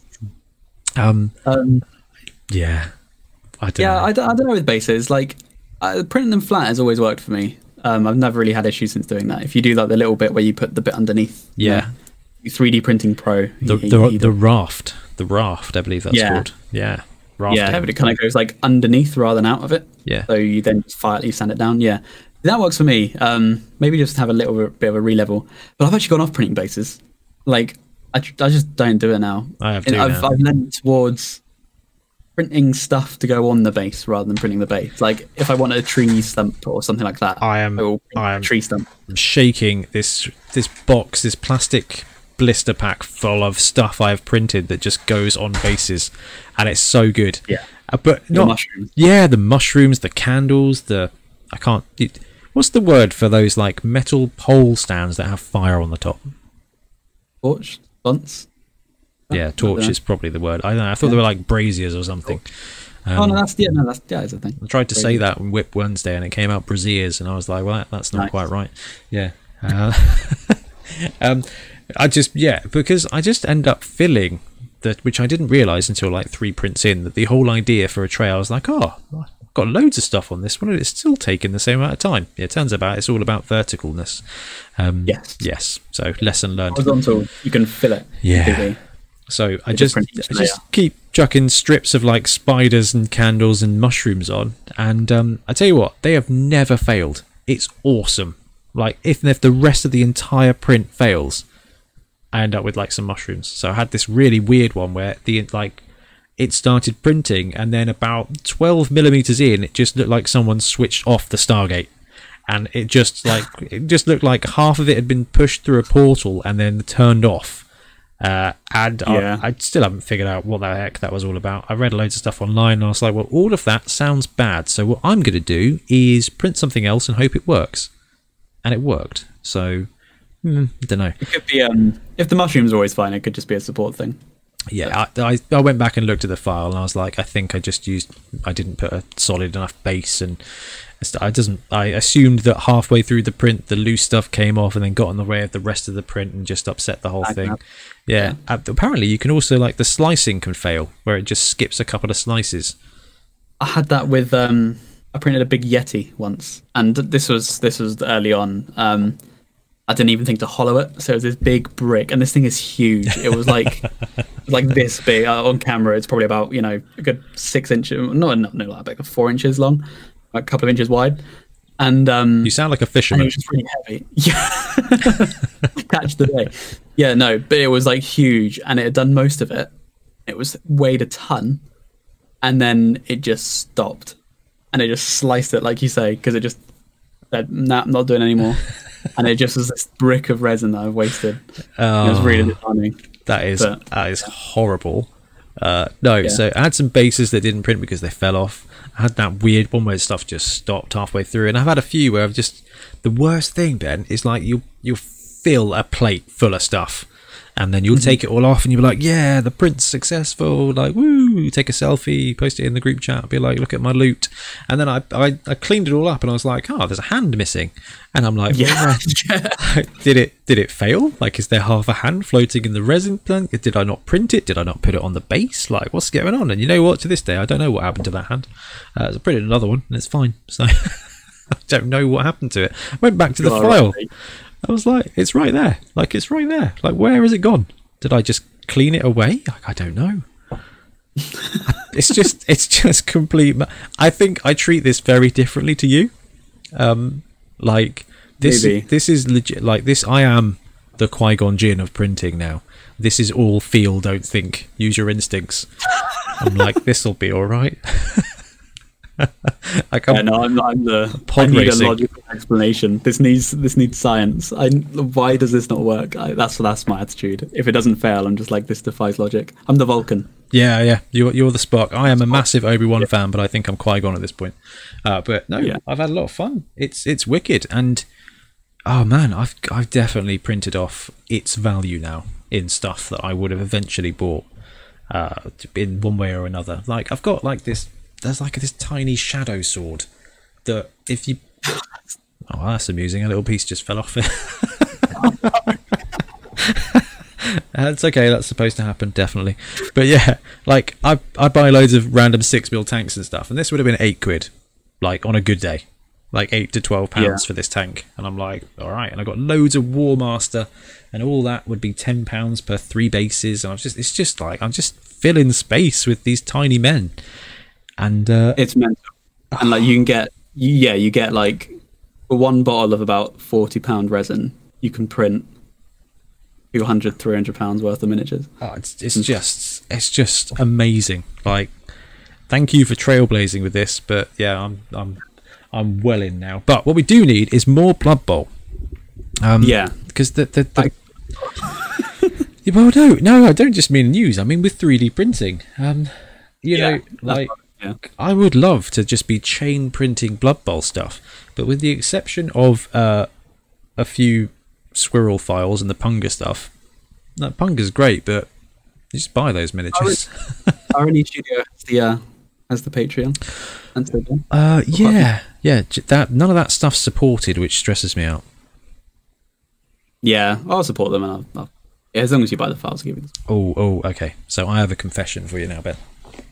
I believe when we started, you were like, never use the pre-support, never use the button that auto-supports, never do it, it's terrible, it'll take your children. And as I have no children, I'm like, I click this button and then it does things. And you know what? I have had a great time every single time. Never once. I do go and check and remove the random. It's like, do you know what this model needs? A pole through its face. Yeah, that's the bit I really hate. I will go and change that. This ogre has now lost a bit of his ear, but it's an ogre, so that's fine. I don't know. A dragon did it. So yeah, I have used the pre-support way more than I should. I'm just waiting for it to let me down, and it's okay because the way you taught me. Oh man, the way you taught me is just so stressful. I can't do it. I've tried it. You get to the point where you just. To be fair, you've had a really busy week, and it is time consuming. But like, I find the reason I've justified it is I found the hassle with auto supports and the stuff that doesn't work, and having to potentially clean up really annoying support lines and stuff like that, or support marks, isn't worth the extra 10 minutes to support a model. Yeah. You know? No, I have 100% been in the way of, right, I have got 17 minutes. What is pre-supported? What is pre-supported? This is pre-supported. This can be printed. I need this. I think legitimately the only one thing I have printed that I would say I needed to print was this ogre. And it's come out great, and I'm really happy. But everything else has just been like, I want to print things. Where are files? Mushrooms. We need more mushrooms. And BattleTech miniatures. Definitely need a couple of atlases. Chuck that in. And then I discovered the Heresy miniatures, Ben. Oh my goodness me! It's so. I grew up Games Workshop. Love it. Space Marines. Love it. Adeptus Titanicus. Love it. Loved it when it was originally out. And I've 8mm, like, there's loads of 8mm Terminators and things, but Heresy, and I've just got this little tray in front of me of like these 8 to 10mm Terminators in like the cataphracti armor, and oh man, it's just a dream. They look so good. They look genuinely great. I'm looking forward to seeing them painted up, because I think all this stuff, especially printed stuff, really comes to life when you put paint on it. Oh yeah, I mean, I primed the first stuff yesterday because I hadn't primed anything. I just printed it and just piled it up, literally piled it on the desk. And I did prime some things today, and there's a couple of miniatures that came out that I thought were a bit, when they printed, I was like, it's not great quality, like not as good. But with a bit of priming, I'm like, actually, this is 100% fine. Like this is, it's similar to like metal minis. Like metal, I find often looks a little bit weird. And like you might think, oh, that's really doesn't show any detail, and then you prime it, and like all the shine goes. Yeah, it's the same with printing. That I find the resin gets thin at the detail, and the light it gets quite translucent. The light shines through it, and it softens it. Well, I had that worry with the Fanath dwarfs, because I remember messaging you being like, please check your dwarfs, because I'm worried I have used water that's too hot and it's made the stuff just soft, but it's just the way resin looks. Well, yeah, anyway, that's 3D printing. That's what I've been doing, 3D printing. Have you been doing any 3D printing, Ben, or have you been taking a break? I've taken a bit of a break. I still need to... the last failed print I haven't cleaned out since. It's been in there for 2 weeks, over 2 weeks, I think. It might have burnt through the vat, but I'll have to find out. But I do need a picture for my ogre army, so I will print yeah. You sent that picture of that dude. Yes, yeah, it was from Titan Forge. The Taverns of Dark Secret. He is the ogre chef. He's like a big burly ogre with a chef's hat, an apron, big cleaver. He looks perfect. He fits in aesthetically quite similarly to the Games Workshop ogres. Yeah, like his face structure and arms and muscles and stuff. Quite fat, which is like muscle fat. You know, that's strong. That's strong. I'm the strong kind of fat. Yeah. Yeah, I am not. I am the average strength style of chubby. That only a semi-desk job can achieve. Not quite a bodyguard, but yeah, not quite that level. No, that is awesome. Like it's been great hobby. Have you been Paige, you've done the ogre test painting? Have you got any other hobby bits on the go, Ben? actually haven't, like yourself, I've had quite a busy week. Just with a lot of other things, like Christmas is coming up, been like decorating together, all that sort of stuff, getting everything ready. Have you got the tree it's actually tree is all up, lights are all up. I love Christmas. It's lame, but we've had like the tunes on, and I just really like it. It's nice to have the positive vibe. I was ready for Christmas this year. I think the whole world was. If you're ready for it working in retail, then anyone. Yeah, I mean, I went through a proper, I think the correct phrase is transition curve with Christmas, with retail. At first, you're like, oh, this is great. It's really busy and it's great fun. And then a couple of years in, you're like, oh my God, this is hell. There are people everywhere and everything's going crazy and it's only November. And then all of a sudden Easter stocks in and you're just like, ah. And then I don't know, about 3 or 4 years ago, I was like, nah, I love it. It's great. It's easy. Just pile in the people and give them jobs around the place. It's all fine. And but yeah, just with the year we have had, and it has been a horrible year for everybody in one way or another. It doesn't matter if nothing's gone wrong for you, it's still an oppressive year. I mean, there's a load of people out there who've lost jobs. That's very bad. There is a lot of people out there who have actually died. Like, it has been a genuinely bad year. And I don't know, Christmas is just nice. You know, we can all just hate the fact that that song has been playing for our entire lives, but actually we secretly like it. You know, we get to watch a kid be abandoned by his family 4 different times, and we love those movies because it's Christmas. So, what's your favourite Christmas movie, man? What's your go-to? The cop-out answer is Die Hard, isn't it? Oh, I was going to say. Alison asked me this, and I don't think I had a solid answer. Maybe I'll have one next week. I'll watch a few, and then the next podcast, when it's probably Christmas Day, it'll be the Christmas special. It will be out on Christmas Day. I'll have an answer. Have you seen The Santa Claus with Tim Allen? I think so. Oh, that's one of my favourites. I absolutely love it. Tiff loves it as well. Is it good? Is it bad? Do you know who Tim Allen is? Yeah, I know. Yeah, I think I have seen the movie, actually. I have seen it. It's just Tim Allen as Father Christmas. It's just awesome. He's just so sarcastic. And I'm like, hey, it's me. I absolutely love it. Like, Tiff's just looking at the movie. He says a thing and she just looks at me. And I'm like, yes, I know. I was raised by Tim Allen. Like, I thought I was raised by Picard, but actually I was raised by Tim Allen in The Santa Claus and Home Improvement. It's just so good. But the best thing is, so the premise of the Santa Claus is that Santa Claus arrives at his house and then he hears him on the roof, and him and his son go out and be like, hey, why are you on my roof? And he falls off and Santa Claus dies.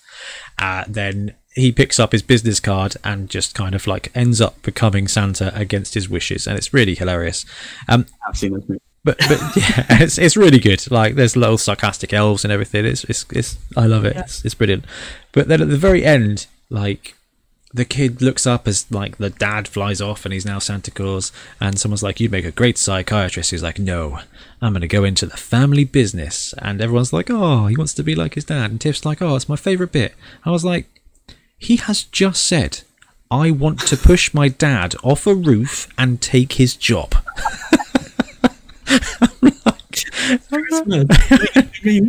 Feels good. She's like, oh, it's so nice. It's just such a lovely moment. And I was like, he's just said he wants to Game of Thrones his dad. The festive patronize for everyone. Yeah. It's not the red wedding, it's the red turkey. And he's going to kill his dad, end him, and take his job. These reindeer are mine. It's just crazy. Like, this is a Christmas I can get behind. It's unnecessary. Oh, yeah. But oh, I don't know. I mean, other than that, I mean, I don't know how you can top that, except with obviously Die Hard. Yeah, that's everyone's I don't like Christmas answer to what's your favourite Christmas. Christmas is normally pretty sweet. Yeah, I like it. I mean, I don't know whether it's because I'm in retail, so Christmas and Boxing Day are the only 2 days where nothing is going on. That's not entirely true, but it's the closest thing to the whole world is closed. Like, you go for a walk on Christmas Day and literally everything is closed. Like, if you can't get tyres, therefore the world has stopped. You know, and it's just really refreshing. I mean, not for the people who work in Costa on Boxing Day, because last year we went for a walk and got a Costa and we're like, oh, it's so lovely that the world is closed. Thank you for my tea. Stranger. Although, I've had a bad day, so I'm in a negative mood. That day, she was like, what milk would you like? Would you like skimmed or full fat? And I was like, well, actually, I'd really prefer semi-skimmed. She then proceeded to look me dead in the eye and pour both milks into my cup.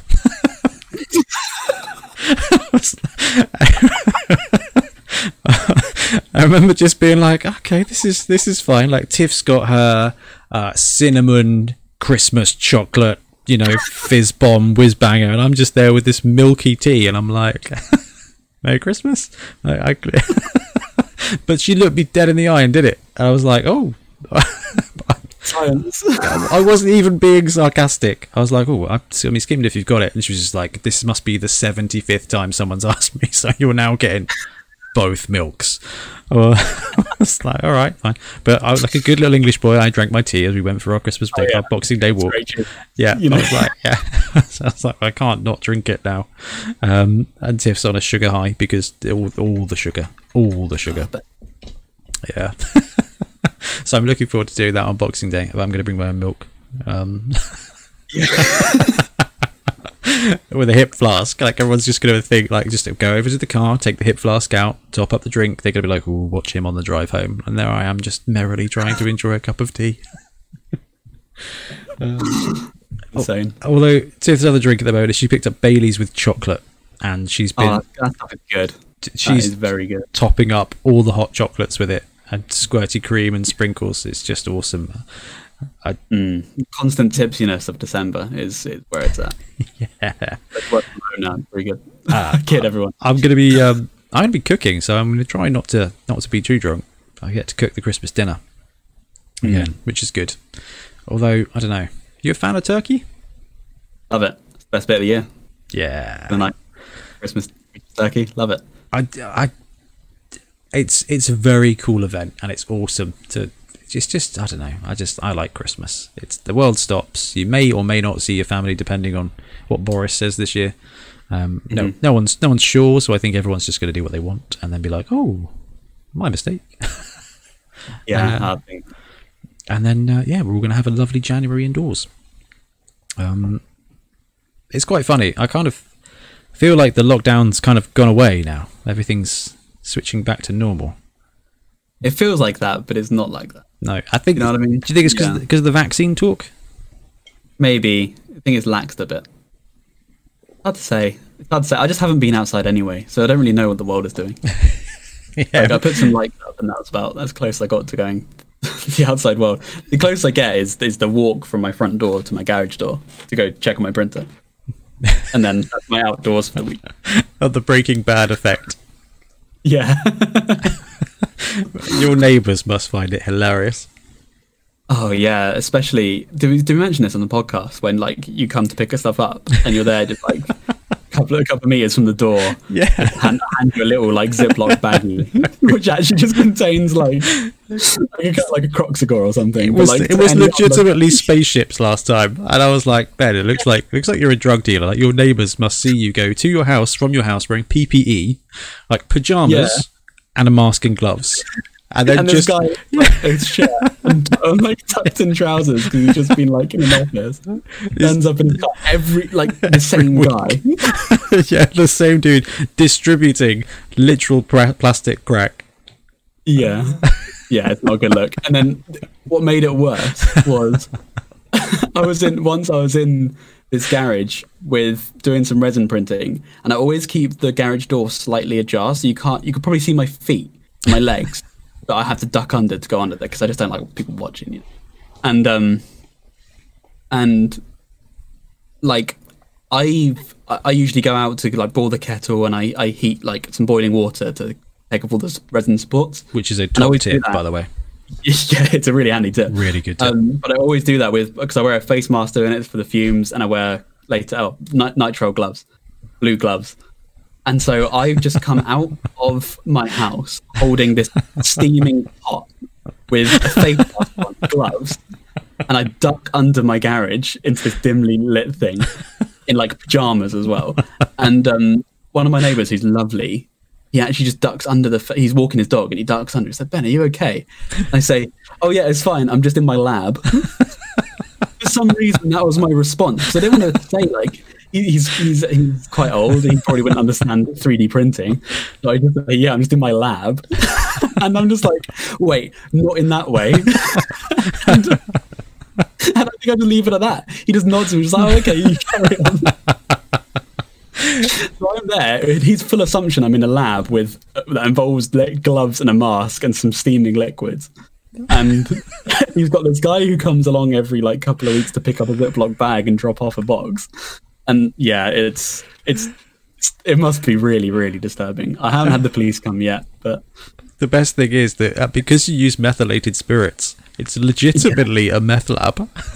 It is a meth lab, yeah. I did one time pop by. I'd be like, "Hey Ben, can I grab that meth?" And you're like, "Yeah, here's a box." You got a fresh bottle of meth for you, right? It was awesome. I need to replace that meth, by the way. It's been good meth. It's good meth, yeah. It's cheaper than the isopropyl. It's cheaper than the good stuff. Oh man, that is absolutely awesome. I love that. I love that when someone asks you a question, you explain, you just mention something, and they're just like, "Okay," and walk off. Like it's the classic. I don't want to know any more about this. I got this random text from one of my bosses saying, "Hey Ben, tried to find your bolt cutters at work last week. Do you know where they are?" I was like, I do. They're in the back office, and I left it at that. And I was just sat in the office looking like puzzled at my phone, and one of the other people were like, "Are you all right, Ben?" I was like, "Matt's just asked me where my bolt cutters are." And they're like, "Why?" I was like, "I was very careful not to ask." Very few things you need bolt cutters for. Yeah, I was like, I'm not going to ask. I'm not going to ask this. I've got some serious bolt cutters though. It's wicked. They're a meter long. The keys to the city. They will. Yeah. Well, when I was like years ago, like a decade ago, when I was a checkout manager, the trolley boys used to lock up the trolleys with a big old chain and then take the keys home, feed them to ducks. I don't know. We never had the keys, so the trolleys were always locked up. So my solution was to steal my granddad's bolt cutters, just put them in the boot of my car, and then every time they lost a lock, which was about every month, I'd just come out, snip it off, get a new one, no problem. And then my dad got so cross with me just having these bolt cutters, because I'd get a text every now and again, "Have you seen the bolt cutters?" I'm like, "Yeah, I'll drop them around." And then for my birthday, he got me this insanely unnecessary sized one. Like, are you familiar with Cloud from Final Fantasy? Yeah, absolutely. Okay, with the it's basically that. Just picture like if he had bolt cutters instead of a surfboard shield. It's like that. It's amazing. These things could cut through anything. Yeah, and he got it as like a tongue-in-cheek joke, like, "Can I have my bolt cutters now, please, Ben?" I'm like, "Yeah, sure, I've got these ones now. That's wicked." And now they've just been in every office, like wherever I've worked, I've just kept them in the office in my cupboard because they come in handy. Like, people are like, "Oh, my bike, someone, I've lost my key." And I don't know if it's their bike. I'm like, "Yeah, sure, here's the bolt cutters." So I make sure it's not on CCTV. Compliance manager on you, is it? Like, yeah, it's all about due diligence. It's not necessarily about doing the right thing. It's just about making sure that you can prove to the government you've tried.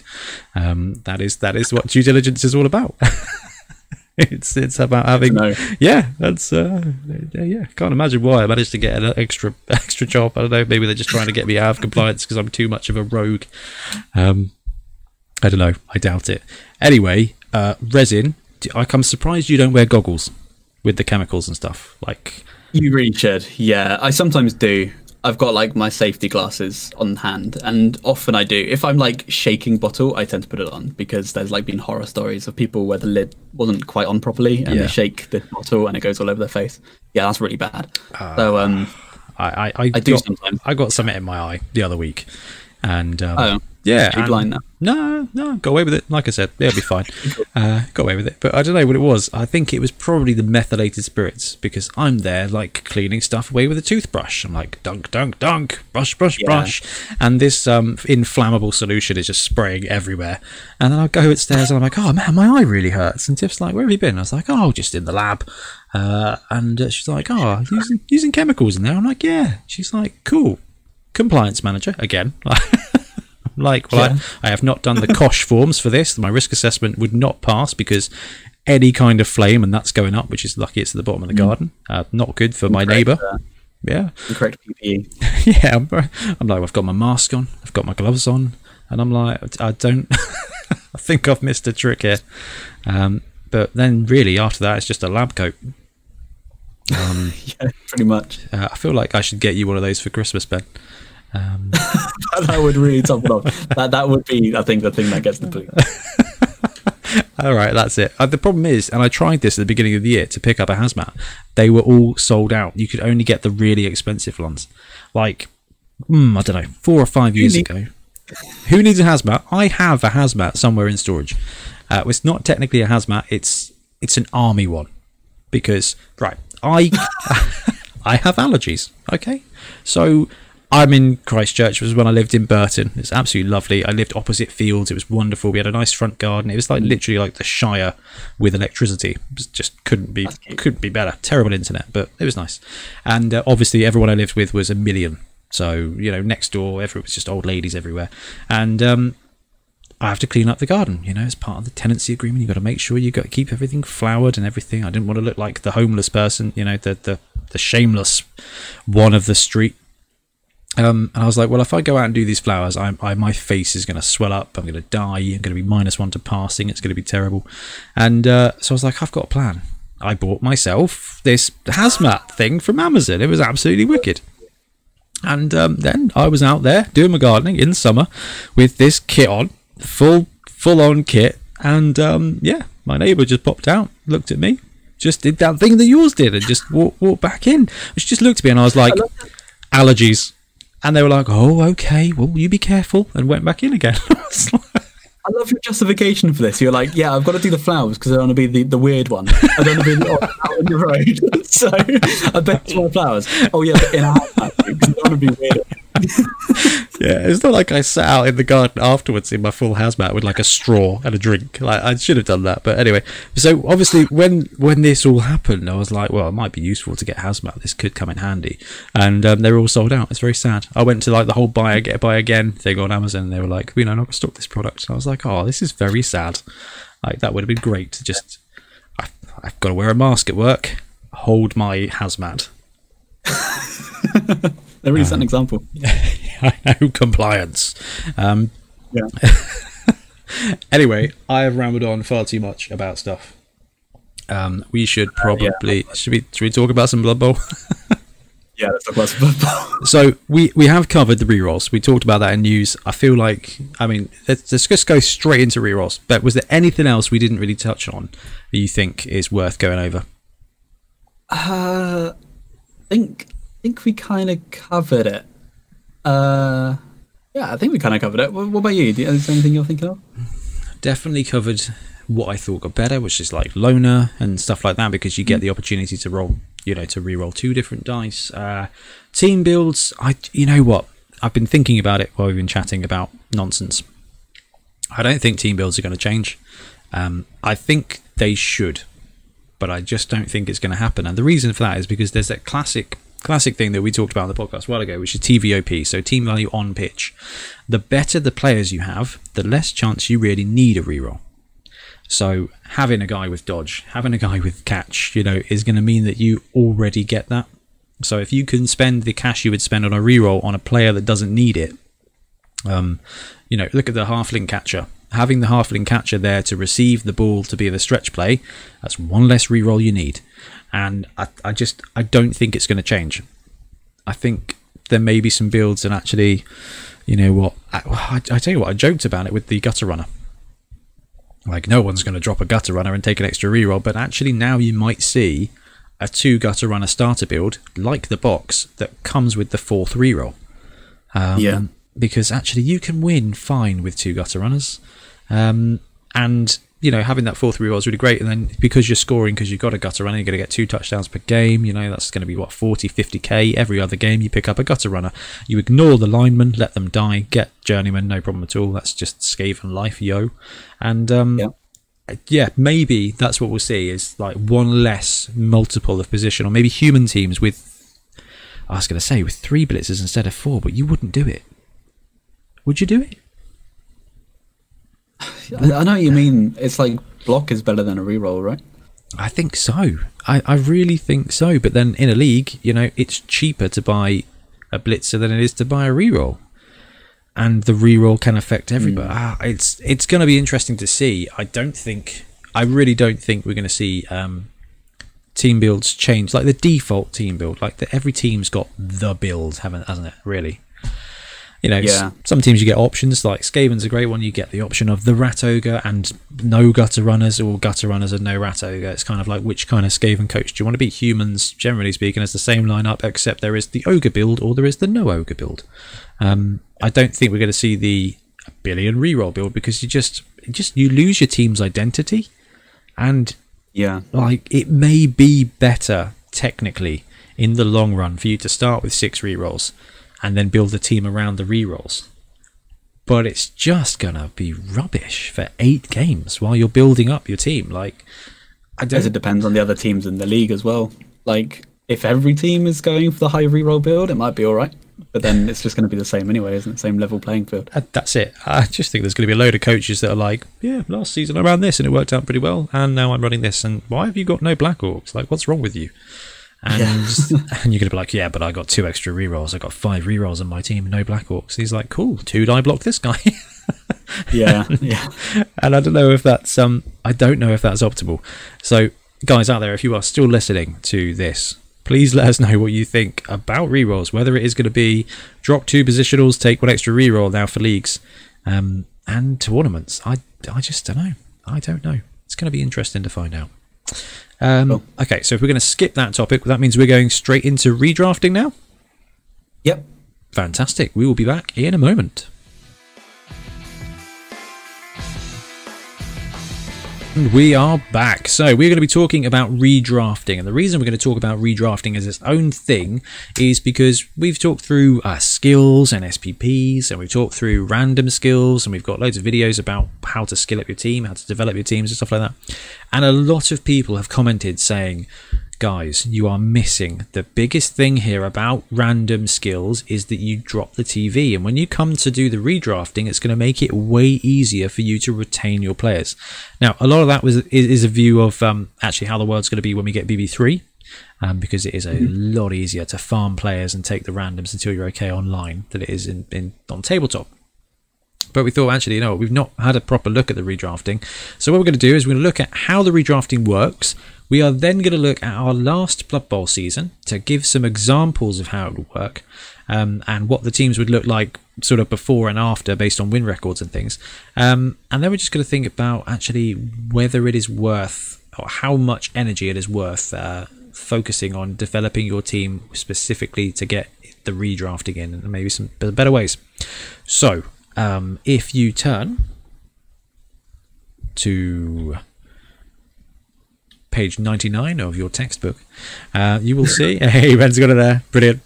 You will see the off-season break and redrafting teams. Whilst many coaches like to start each season with a brand new team, many more like to develop a favourite team over several seasons, building that team's legend over time and telling the story of fan favourites who dedicate their career to their team. The following rules allow coaches who wish to redraft a team from one season into the next to do so. So, basically, between seasons, blah, blah, blah, blah, blah, blah, blah, blah, after the finals have been played, there is a stage. So R&R. So there is a separate segment here with actually that during the season you can semi-retire people who suffer stat decreases, and you get an opportunity to retire them for the rest of the season, and hopefully they roll and they skip the stat decrease entirely and they're back for the next season. That's fine.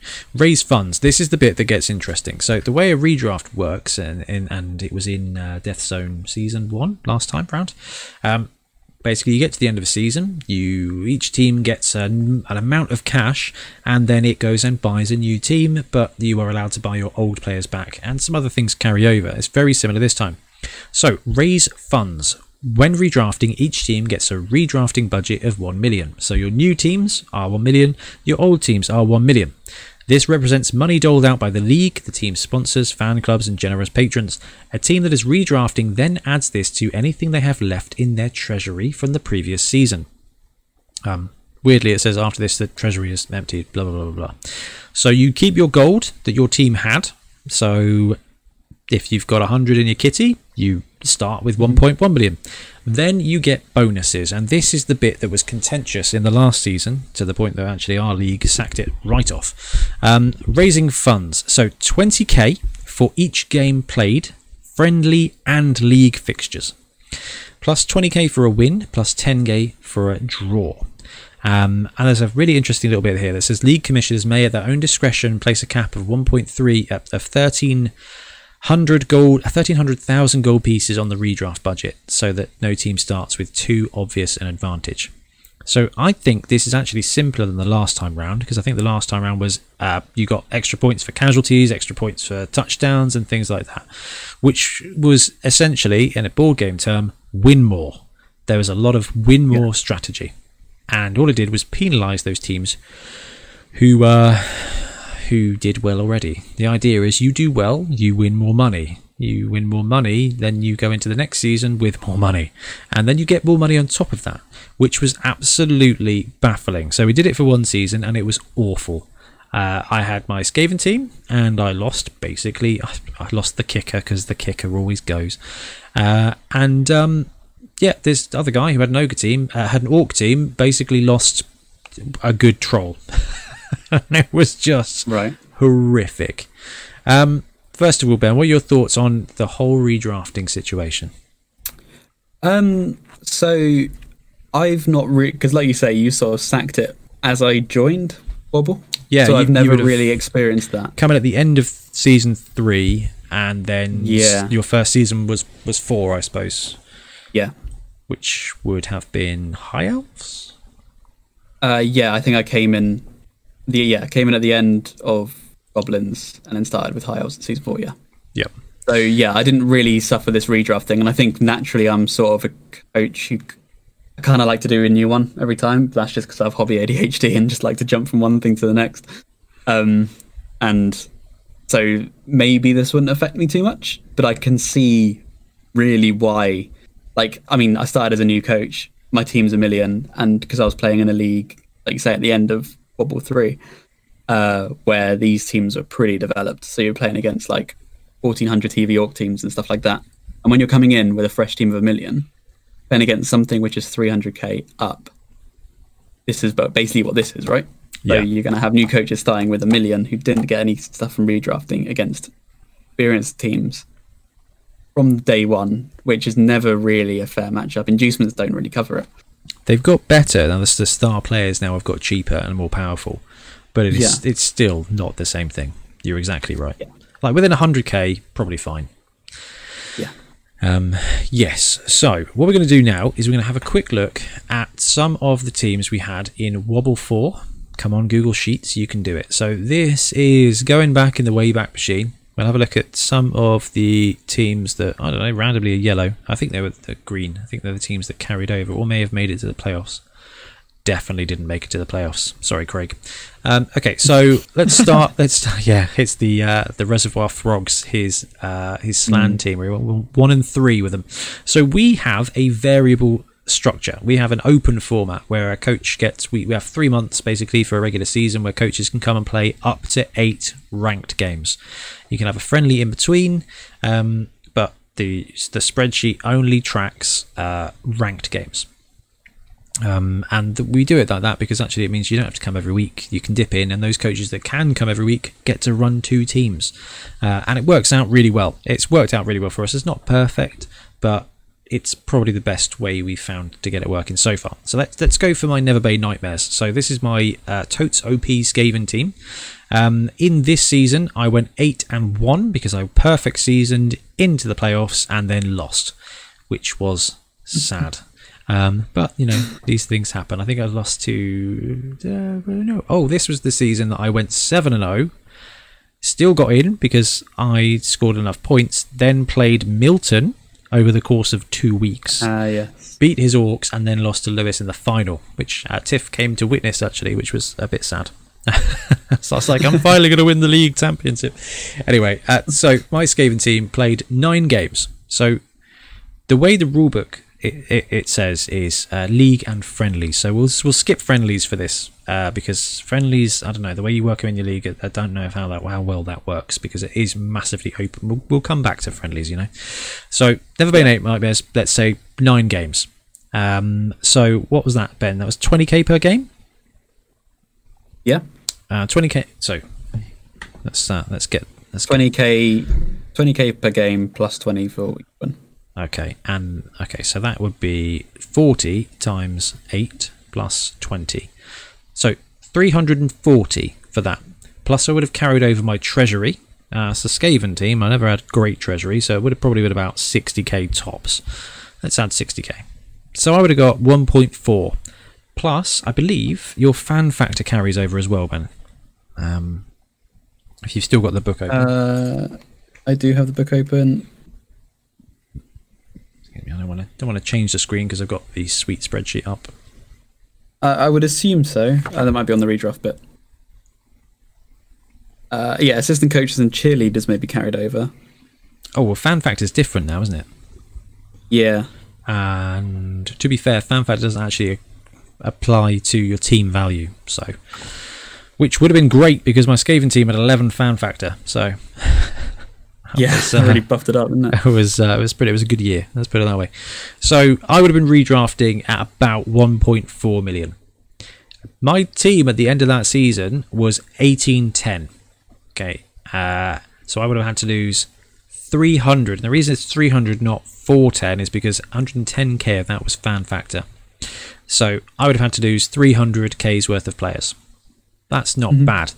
Let's have a look at No Orc in Chance, which was Dan's Orc team. They played 7 games and they won 3. So that's 140 plus another 60. So that's 200 and had 2 draws. So that's another 20. So he would have got 220 plus whatever. His match value was 1510. So he would have got, say, let's give him another 50. Yeah, about 1250 to redraft. So I would have had to lose 300 of my 1800. He would have had to lose 250 of his 1500 and would have ended up at about the same. That's not terrible. Like, that's probably about right, I think. Let's go see. Unlucky Team 13, however, played 8 games and drew 1 of them. 1-1, drew 1. So that's 160, 190k. So they would have had to drop 200k as well. It does a pretty good way of kind of balancing the teams out to be around 1300, you know, this system. Yeah, and it has the recommendation or suggestion that you cap it at 1300 anyway. What was your team called, Ben? Which one? In season 4, yeah. That was the Aatane Egotist. Maybe. Gone. No, I can't see him. So maybe. Oh, Snickerton Snazgits. That was the Goblin team. That was your Goblins. Okay, yeah. So your Goblins joined in 4 then. That was 4. Yeah. Okay. Must have been. Okay, that's 4. That makes sense. So your Goblins ended up at that's weird. 1130, and you played 4 games. So you would have had to drop probably nothing based on the fact you had treasury. So actually this one seems a lot better than it used to be. And the reason we got the spreadsheet up on the screen is because if I drag it over a little bit, you can see the draft values on the right hand side were about the same for the previous edition. So we all had to lose a ton to bring it down. What? I guess the thing I don't like about redrafting is that the win more stuff is there, but it's you gotta really smash it to benefit, I think. And you know, the nightmares though, my team actually, where I went 8-1, I get 160k more than someone who didn't win a game. Yeah, and we played quite a short season, I think. You know, I think 6 to 8 games is a short season. I think a lot of places are 12 games or 16 games. So let's say you do a great job and you go and win 11, 12 games in a season and someone else wins 4. That's, you know, up to 200k more. And you already got the cash from winning those games. I mean, it's like you say, a big long league is going to be colossal. You consider it goes up 20k minimum per game they've played. Like if it's like a 16 game league, that's a lot of money. So I actually really love the idea of a hard cap at 1300. Yeah, I think personally, get rid of the if you win you got more money.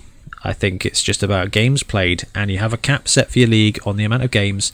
If you're in the playoffs, you get more games, and I think you allow that. I think that's enough of a benefit because it's only going to be 20 to 40k more. And the treasury was also the other one that really threw it out, because you know who doesn't spend money? Dwarf teams. But now rerolls aren't limited. Actually, I can see them actually being able to spend that cash on rerolls during the season. But I mean, you're going to lose it. You're going to lose it. So money becomes pointless towards the last 3 games if there is a hard cap. And also it becomes really weird because you start saving up for the next year. I don't know. I just don't know how I feel about redrafting. What do you think, Ben? It's really difficult because, yeah, like you say about saving up for the year, it's if you know you're going to take your team into another season, you're going to play that season differently. Yeah. Because you're going to think about that. You're going to think about your treasury going over. You're going to think about like which players you might want to take into a start of a league. So you start building players to smash an early game, maybe potentially. Then other coaches might not. So it feels kind of like if everyone should do it or no one should do it. I'm not sure. I'm not too sure. Maybe I'm not too experienced not experienced enough to really think about this, and it's more of like a speculation on my behalf. But I'm just looking at it. It feels a bit weird, and I liked what we did when we had like the 2 leagues. Yeah, I liked having the junior league. Yeah. It will work nicely. That was kind of that, wasn't it? It's like everyone is on the same playing field. That you had the minor league for the new teams, and you had the major league for redrafted ones. Yep. And while it became slightly difficult, slightly harder to book in games, actually at that point we were up to 20-something coaches, and it worked out mostly well for because a lot of people had a new team and an old team, so they could just Rich is cracking. He had like 15 teams, so Rob he was always going to get a game in. Okay, but one thing is, Ben, you maybe not have that many leagues under your belt, but you are a gamer, so you know about gaming systems because it's in your blood. Yes. So let's talk about gaming the system. You go to a club, they're having an 8-week season and then playoffs of up to like a 3-week playoff period. Okay, they're gracious, and they say that actually you can play up to 4 friendlies in a season. All right, and they give you playing, and everyone gets a chance to play most of their games. What do you consider doing to game that system? Where are you going to get extra bits? Where are you going to get extra advantages for? And what do you mean? Sorry. I'll give you an example. So everyone's flagged up like, "Ooh, you want to take random skills," because when it comes to redrafting, it's going to be cheaper for you to fit your players in. And I guess the other thing for me is something that we haven't really talked about is, do you know how much a player with 17 SPP costs? How much? Exactly the same as a player with 0 SPP. Oh, of course, because they haven't used it yet. Because they haven't used it yet. So you could run your first season and just save the SPP, don't take the level up. Then after your first game in your next league, just be like, yep, he's got 6 SP, he's got 6 SP, he's got 6 SP, I'm going to save this, I'm going to buy them all at vanilla, and then boop, boop, boop, boop, boop, boop, boop, I bloat 20k for each of these guys and go up to 1200 after game 1. Yeah, I see what you mean. That's pretty brutal. It's clever, but actually towards the end of a season, that's kind of what you want to be thinking about doing. And I really like that you get, so the redrafting, okay, there's maths, I love maths, but I love that there is a season building element, and I'm a huge NFL fan, and I love that we get to this time of year and they start looking at next year. The teams who have had a rubbish year start firing their head coaches, they start rebuilding, they start trying different things, and if you've got some kind of season in Blood Bowl, I think it's really cool that you can start like halfway through the season. Oh man, I've gone 1-4. I'm not going to make it to the playoffs. So now I am starting to build for next year. I'm starting to build for the next season. And given that you have the redrafting rules and the SPP saving rules, you get a chance to do that, because actually you can play 2 games at the end of a season, not replace players, just play with journeymen and just save your cash. Get an extra 200k for the beginning of the next season. A bunch of players who are at level up point, or well on the way to getting a level up point, start that off and you start really strong, and that becomes a seasonal catch up mechanic.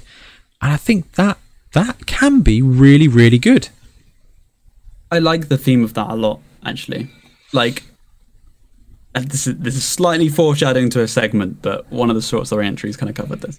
But so like I love the theme, and this is what I mean. You couldn't take this out. You couldn't take redrafting out, because this is Blood Bowl. This is the narrative. This is your team starting again. But yeah, like you say, the gamer inside is a little bit like, it's so difficult to make this not feels bad for someone.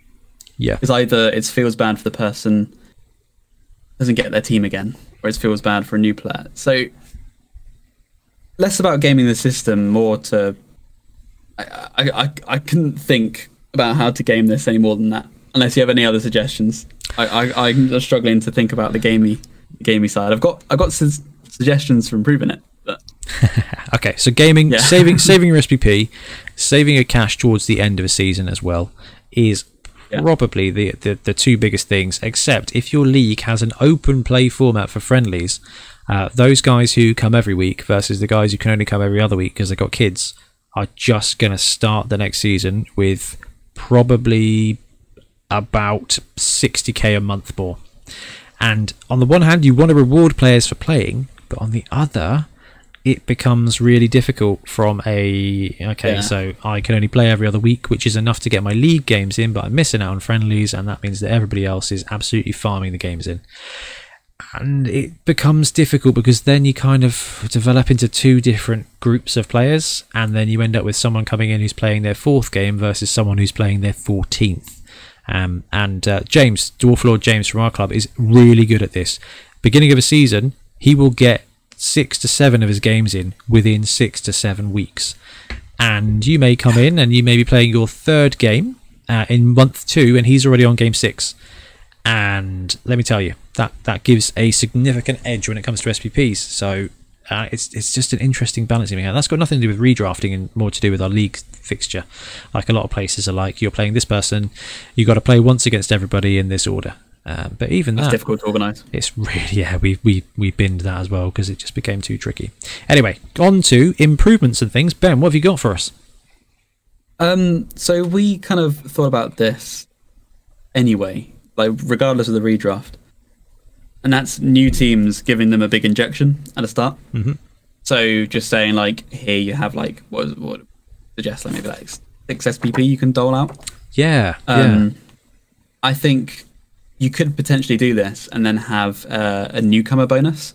You call it whatever, like a newcomer bonus is pretty good. Yeah. Like early sponsorship or something like that, where a team that's fresh will get something else. So you can redraft regular team, which will put you, like you say, what was it, around 1,200? Yeah, probably 12 to 1,300. Yeah. Yeah. So, but a new team could get like a certain SPP injection. So they draft their team to 1 million as per normal, but then they get like a skill package. That's what we were looking at doing for this season before it got closed down again, is we were going to say tier 1 gets 6, tier 2 gets 9, tier 3 gets 12. Spread it out as you like. If you want to take 4 randoms on your tier 3 team, go for it. It's going to be great fun and a little bit of an equalizer, perhaps. It might level out a little bit, and it's still something different but kind of exciting. So like, if you did consider taking a new team, you wouldn't think, oh yeah, but I'm going to be really hamstrung because everyone's redrafting. You'd be like, you could take a new team and immediately get kind of like a couple of games worth in before you even started. Yeah, which it does give you a bit of a boost, and it would also, and I think probably something that's really massive here is taking a new team into a season. If you are a new player, that's just what you do. If you are an old player, so if you've got a team that got good, why would you give it up? Like, what potential like benefit is that? So I've got my Skaven team, and I'm like, well, why would I not redraft it? Like, it's great. Like, it does so much stuff except win playoffs. Like, it's the Kirk Cousins of NFL of Blood Bowl. Like, it's great. And I don't know. I think one thing for me that I do really like the idea of is just having a way to liquidate your team. And whether it is, and I think a couple of guys suggested this before, where it's like season 1, 1 million, season 2, 1.1, season 3, 1.2, season 4, 1, and you have a cap, or you have like a long-term cap where there is kind of some limit, and where your coach can just, so Ben, you're going into the second season, actually, you can pick a team and start at 1.1 million. But that is imbalanced. However, it adds a kind of element to it of, this and that. The other side is you do, and this is what I think Rich has always been a big fan of, and tried to find a way to get it into Blood Bowl, is in the NFL, you have a draft, and the team that finishes worst gets first dibs every round. So the worse order you finish in, the better you start the next season. It's a balancing factor. And Rich has always said, actually, is there a way to fit that in? So actually, maybe the salary cap is 1,200, and for every game you won, you lose 20k off that. Like for the ultimate balancing factor is that you may have won the season, but you are starting at 1 million next time.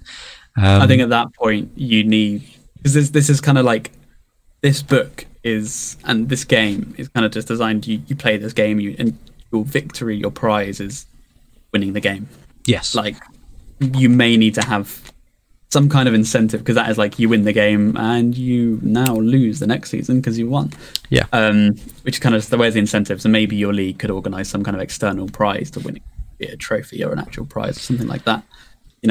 It's really, would that be a thing? It's really interesting, because you want new teams to be a factor, but you don't want to lose what people have earned, and you want to reward people for winning. But if you already won, do you want to get another reward? Like, you're not just doubling down on winning. And I think we talked about this last episode, or the episode before, we were looking at winning a league and what prizes you get, and it's now just really interesting. A part of me is a big fan of just like, the winner gets stuff to win.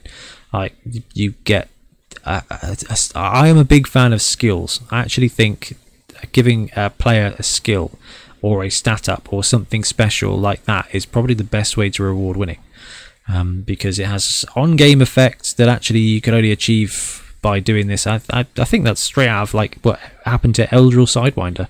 Like, did really well in a tournament, upset Tzeentch. Tzeentch gave him a skill. It's just, I think, I don't know whether that might be we've seen the star player special skills as well. Like, even them. Yeah, that would be be once quite per game cool. Big thing. I think that could be pretty cool. Yeah. Champion, you get Griff's pro skill. That's a really cool way of doing it. Actually, you can make your own for that league's flavour. Because the league could be somewhere else. You get like a medal, and it gives your team a once per game ability. So you won that league. I like the idea of coaches getting stuff like that.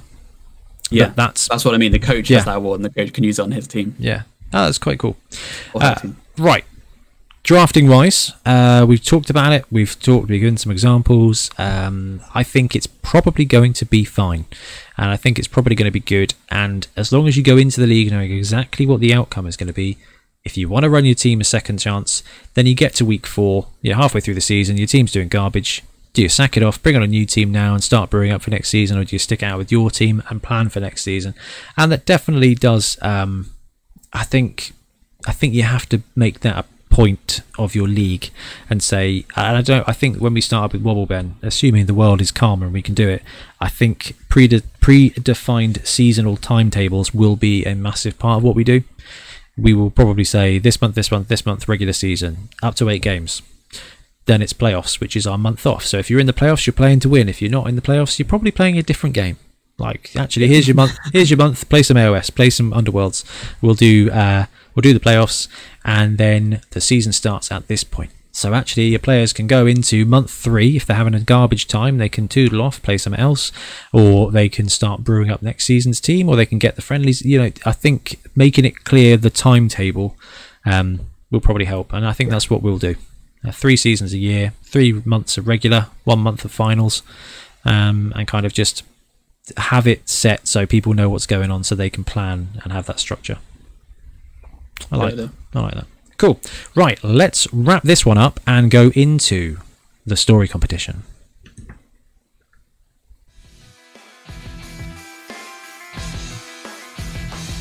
And we're back. And a long, long time coming because of the insane amount of effort that you guys have gone to. We are going to be talking about the resolution of the culmination of a resolution of our short story competition. So inspired by Rob of Secret Carnage Cup, we set a challenge out there for you guys, our community, to write a Blood Bowl short story up to 5,000 words. Really up to you. Can be about anything to do with Blood Bowl. Has to be relatively family friendly because obviously we want to share it on the podcast, and we are a family friendly podcast, despite the fact I had to bleep out something I said earlier. Even though it was really only a minor one.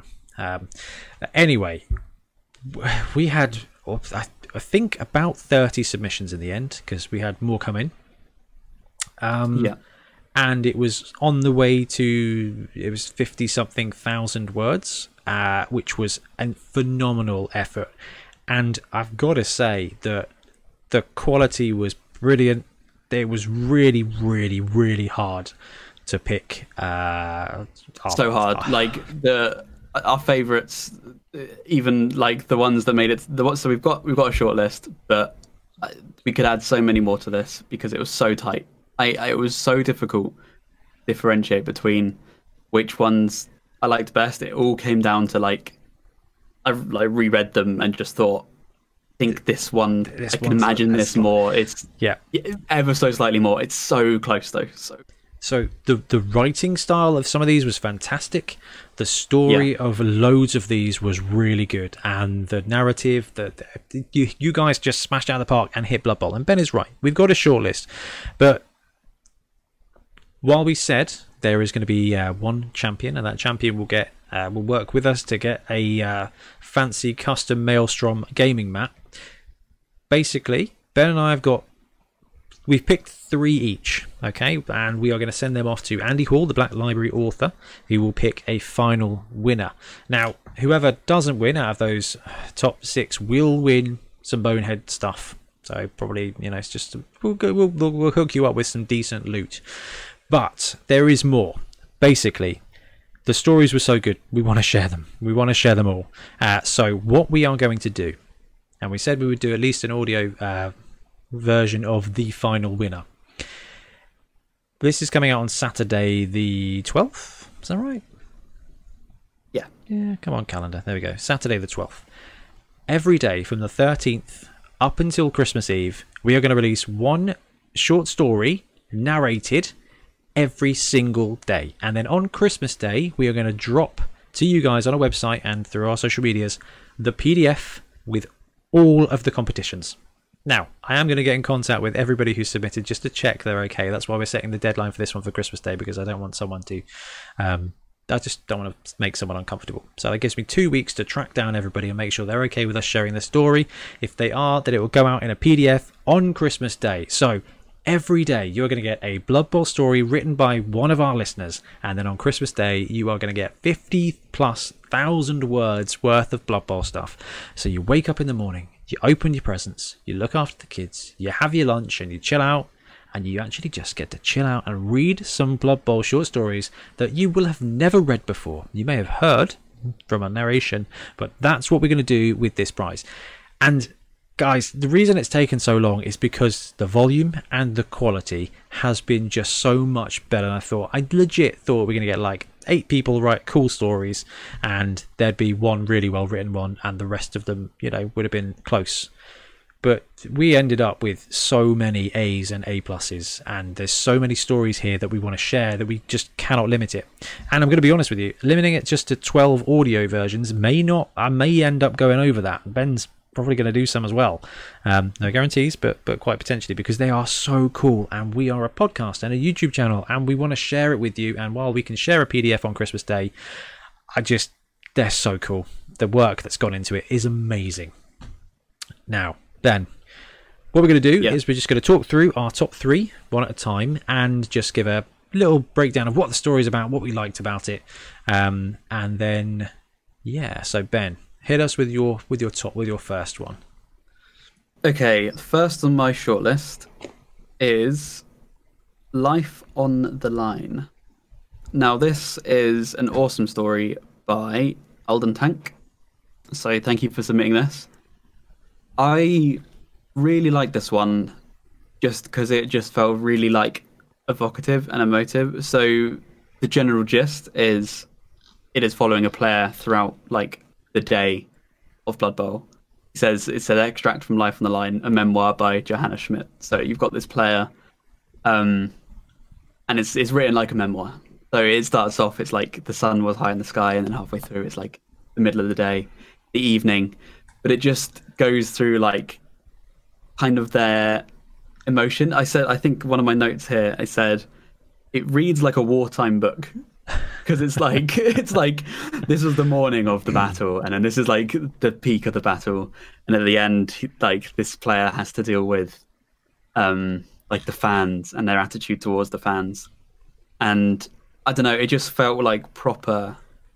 This is like, it just really had a theme of Blood Bowl to me. It was kind of like, it had all this silliness going on within the fight, like with the trolls and things, but it was written so seriously and so grittily. It just kind of like that contrast. I just really enjoyed reading it. I had a really good time. It was definitely a really good one. And the cool thing about it is first person as well. Now, you don't see a lot of first person stuff. Eisenhorn, which is probably one of my favourite book series of all time, first person. And it's just great fun. I stumbled to my feet, trying to shake some blood back into my numb arm. I could already feel the bruise forming deep in my collarbone. I ran as fast as I could away from the... It's just so cool. It's just so immersive. I thought that one. I thought that one was brilliant as well. I really did.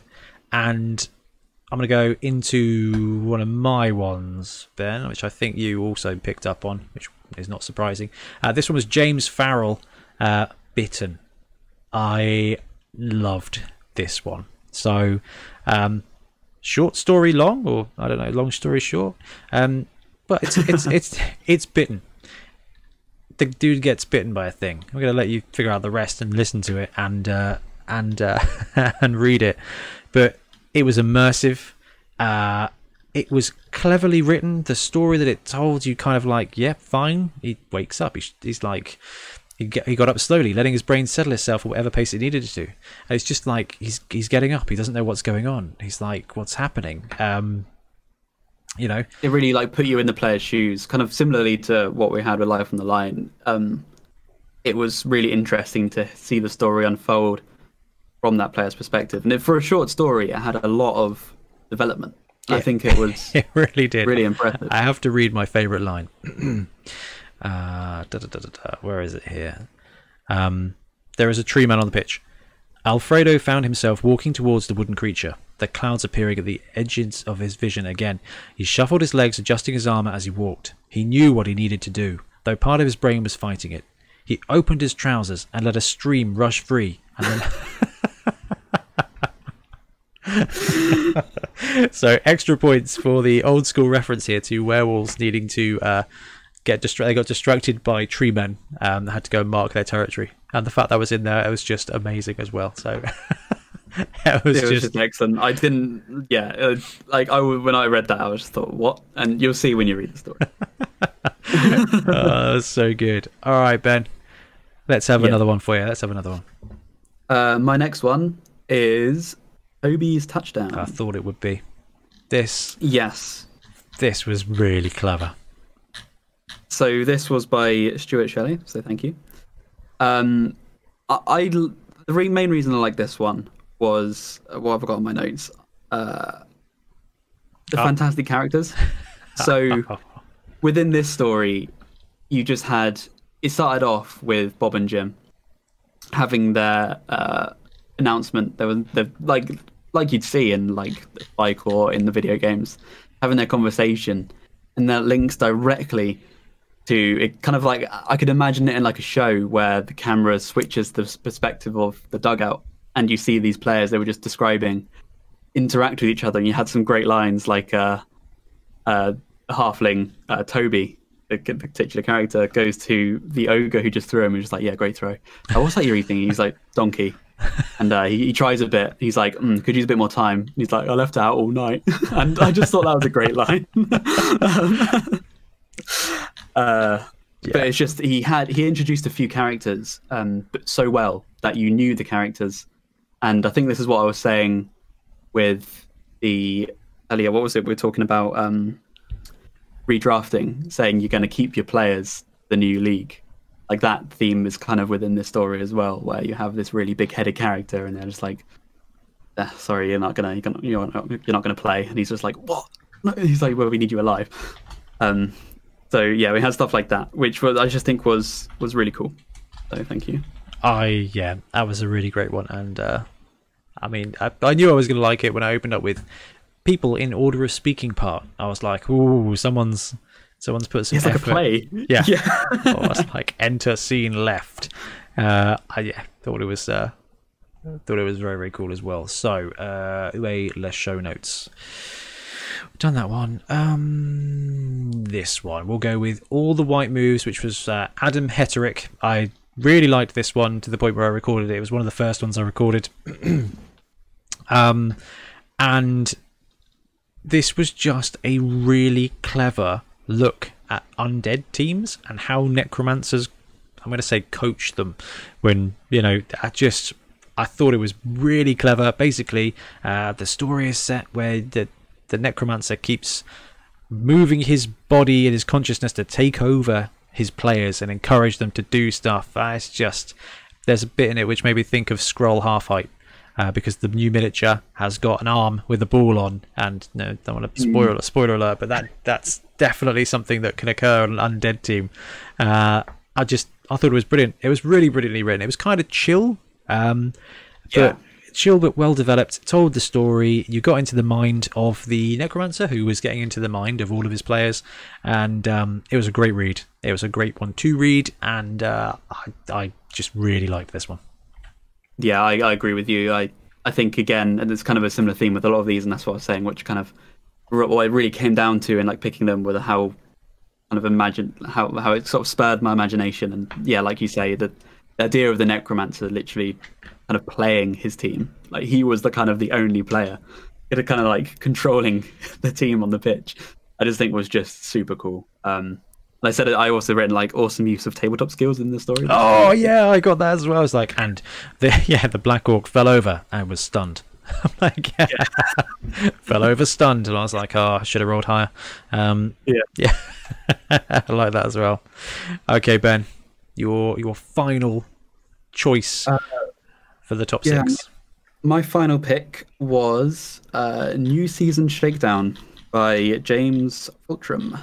Yeah. So this, again, fantastic. I've got the opening line in my notes. Great story, formatting, pacing, theme. I just thought this really was like reading a book. Like we had we had quite a lot of entries like this where you kind of forgot this is like a fan submission. No, this is like this is a story. Yeah. Like I want to read the next chapter, please. Everyone who wrote these, you are authors. Like I would read these as books. Oh, absolutely, 100%. That's the worst thing about this entire thing is that these stories ended. Yeah. Oh, 100%. Such a cliche, but just write more, guys. Just carry on. This is awesome. Write more. We'll publish them somehow. Could we do that? Could we do that? We could do that. We could do that. We can, yeah. All right. New goal for 2021. Sorry, Ben. Carry on. Setting the bar high. So yeah, this one I just really liked. It had a really cool setting. So you have this player who like hasn't played for a while, and he kind of gets like forced into retraining. But you had all these characters who looked up to him, and just how he starts to get like these players in, I just thought was really interesting, and it's tied into the new season, hence the name. I just really enjoyed reading this. I thought, again, the characters are really strong. And I think that was like my line where the pacing. I just thought it was just super easy to read. Like Ben said, I really wanted this to carry on. So my favorite bit of this one was the last bit, because it just listen to this. Hang on a minute. Leech interjected, leading in close to Hans. You can't field a halfling in a human league team. It's against the rules. Ah, well, that's where you're wrong, my Leech. The NAF have changed all the regulations this year. New season, new rules. I love that. Again, a massive hat tip to actual Blood Bowl, as well as a whole bunch of great writing. Right, well, let's bring it home before we go through some not all honorable mentions, but we have to do some, was Days of Glory. Now, this one Rob hooked me up with, so I don't actually know who it was written by. It's just called Days of Glory by Unknown, which I think made it mysterious. This one was dark, man. This one, I liked this one. I really liked this one. I was sitting in bed with Tiff. I had my iPad and I was flicking through and I was reading these. I was like, this is real. Like, goes down an alley, he's been stabbed. Like, this is even before Blood Bowl begins. It was just incredibly atmospheric, and it was like, again, I've mentioned Eisenhorn, and there's another book called Blood Rights, which is equally as hopeless. Now, Blood Bowl tends to be quite a comical place, but this is old world. Like, it starts old world, and it's just the fact you are like, it just. My first line is, "Wow, that was gritty. Reminds me of End Times." Yeah, my quote. It was just really, really cool. Just horrible, but brilliant, and it got me. It got me. There was a couple that had a similar kind of.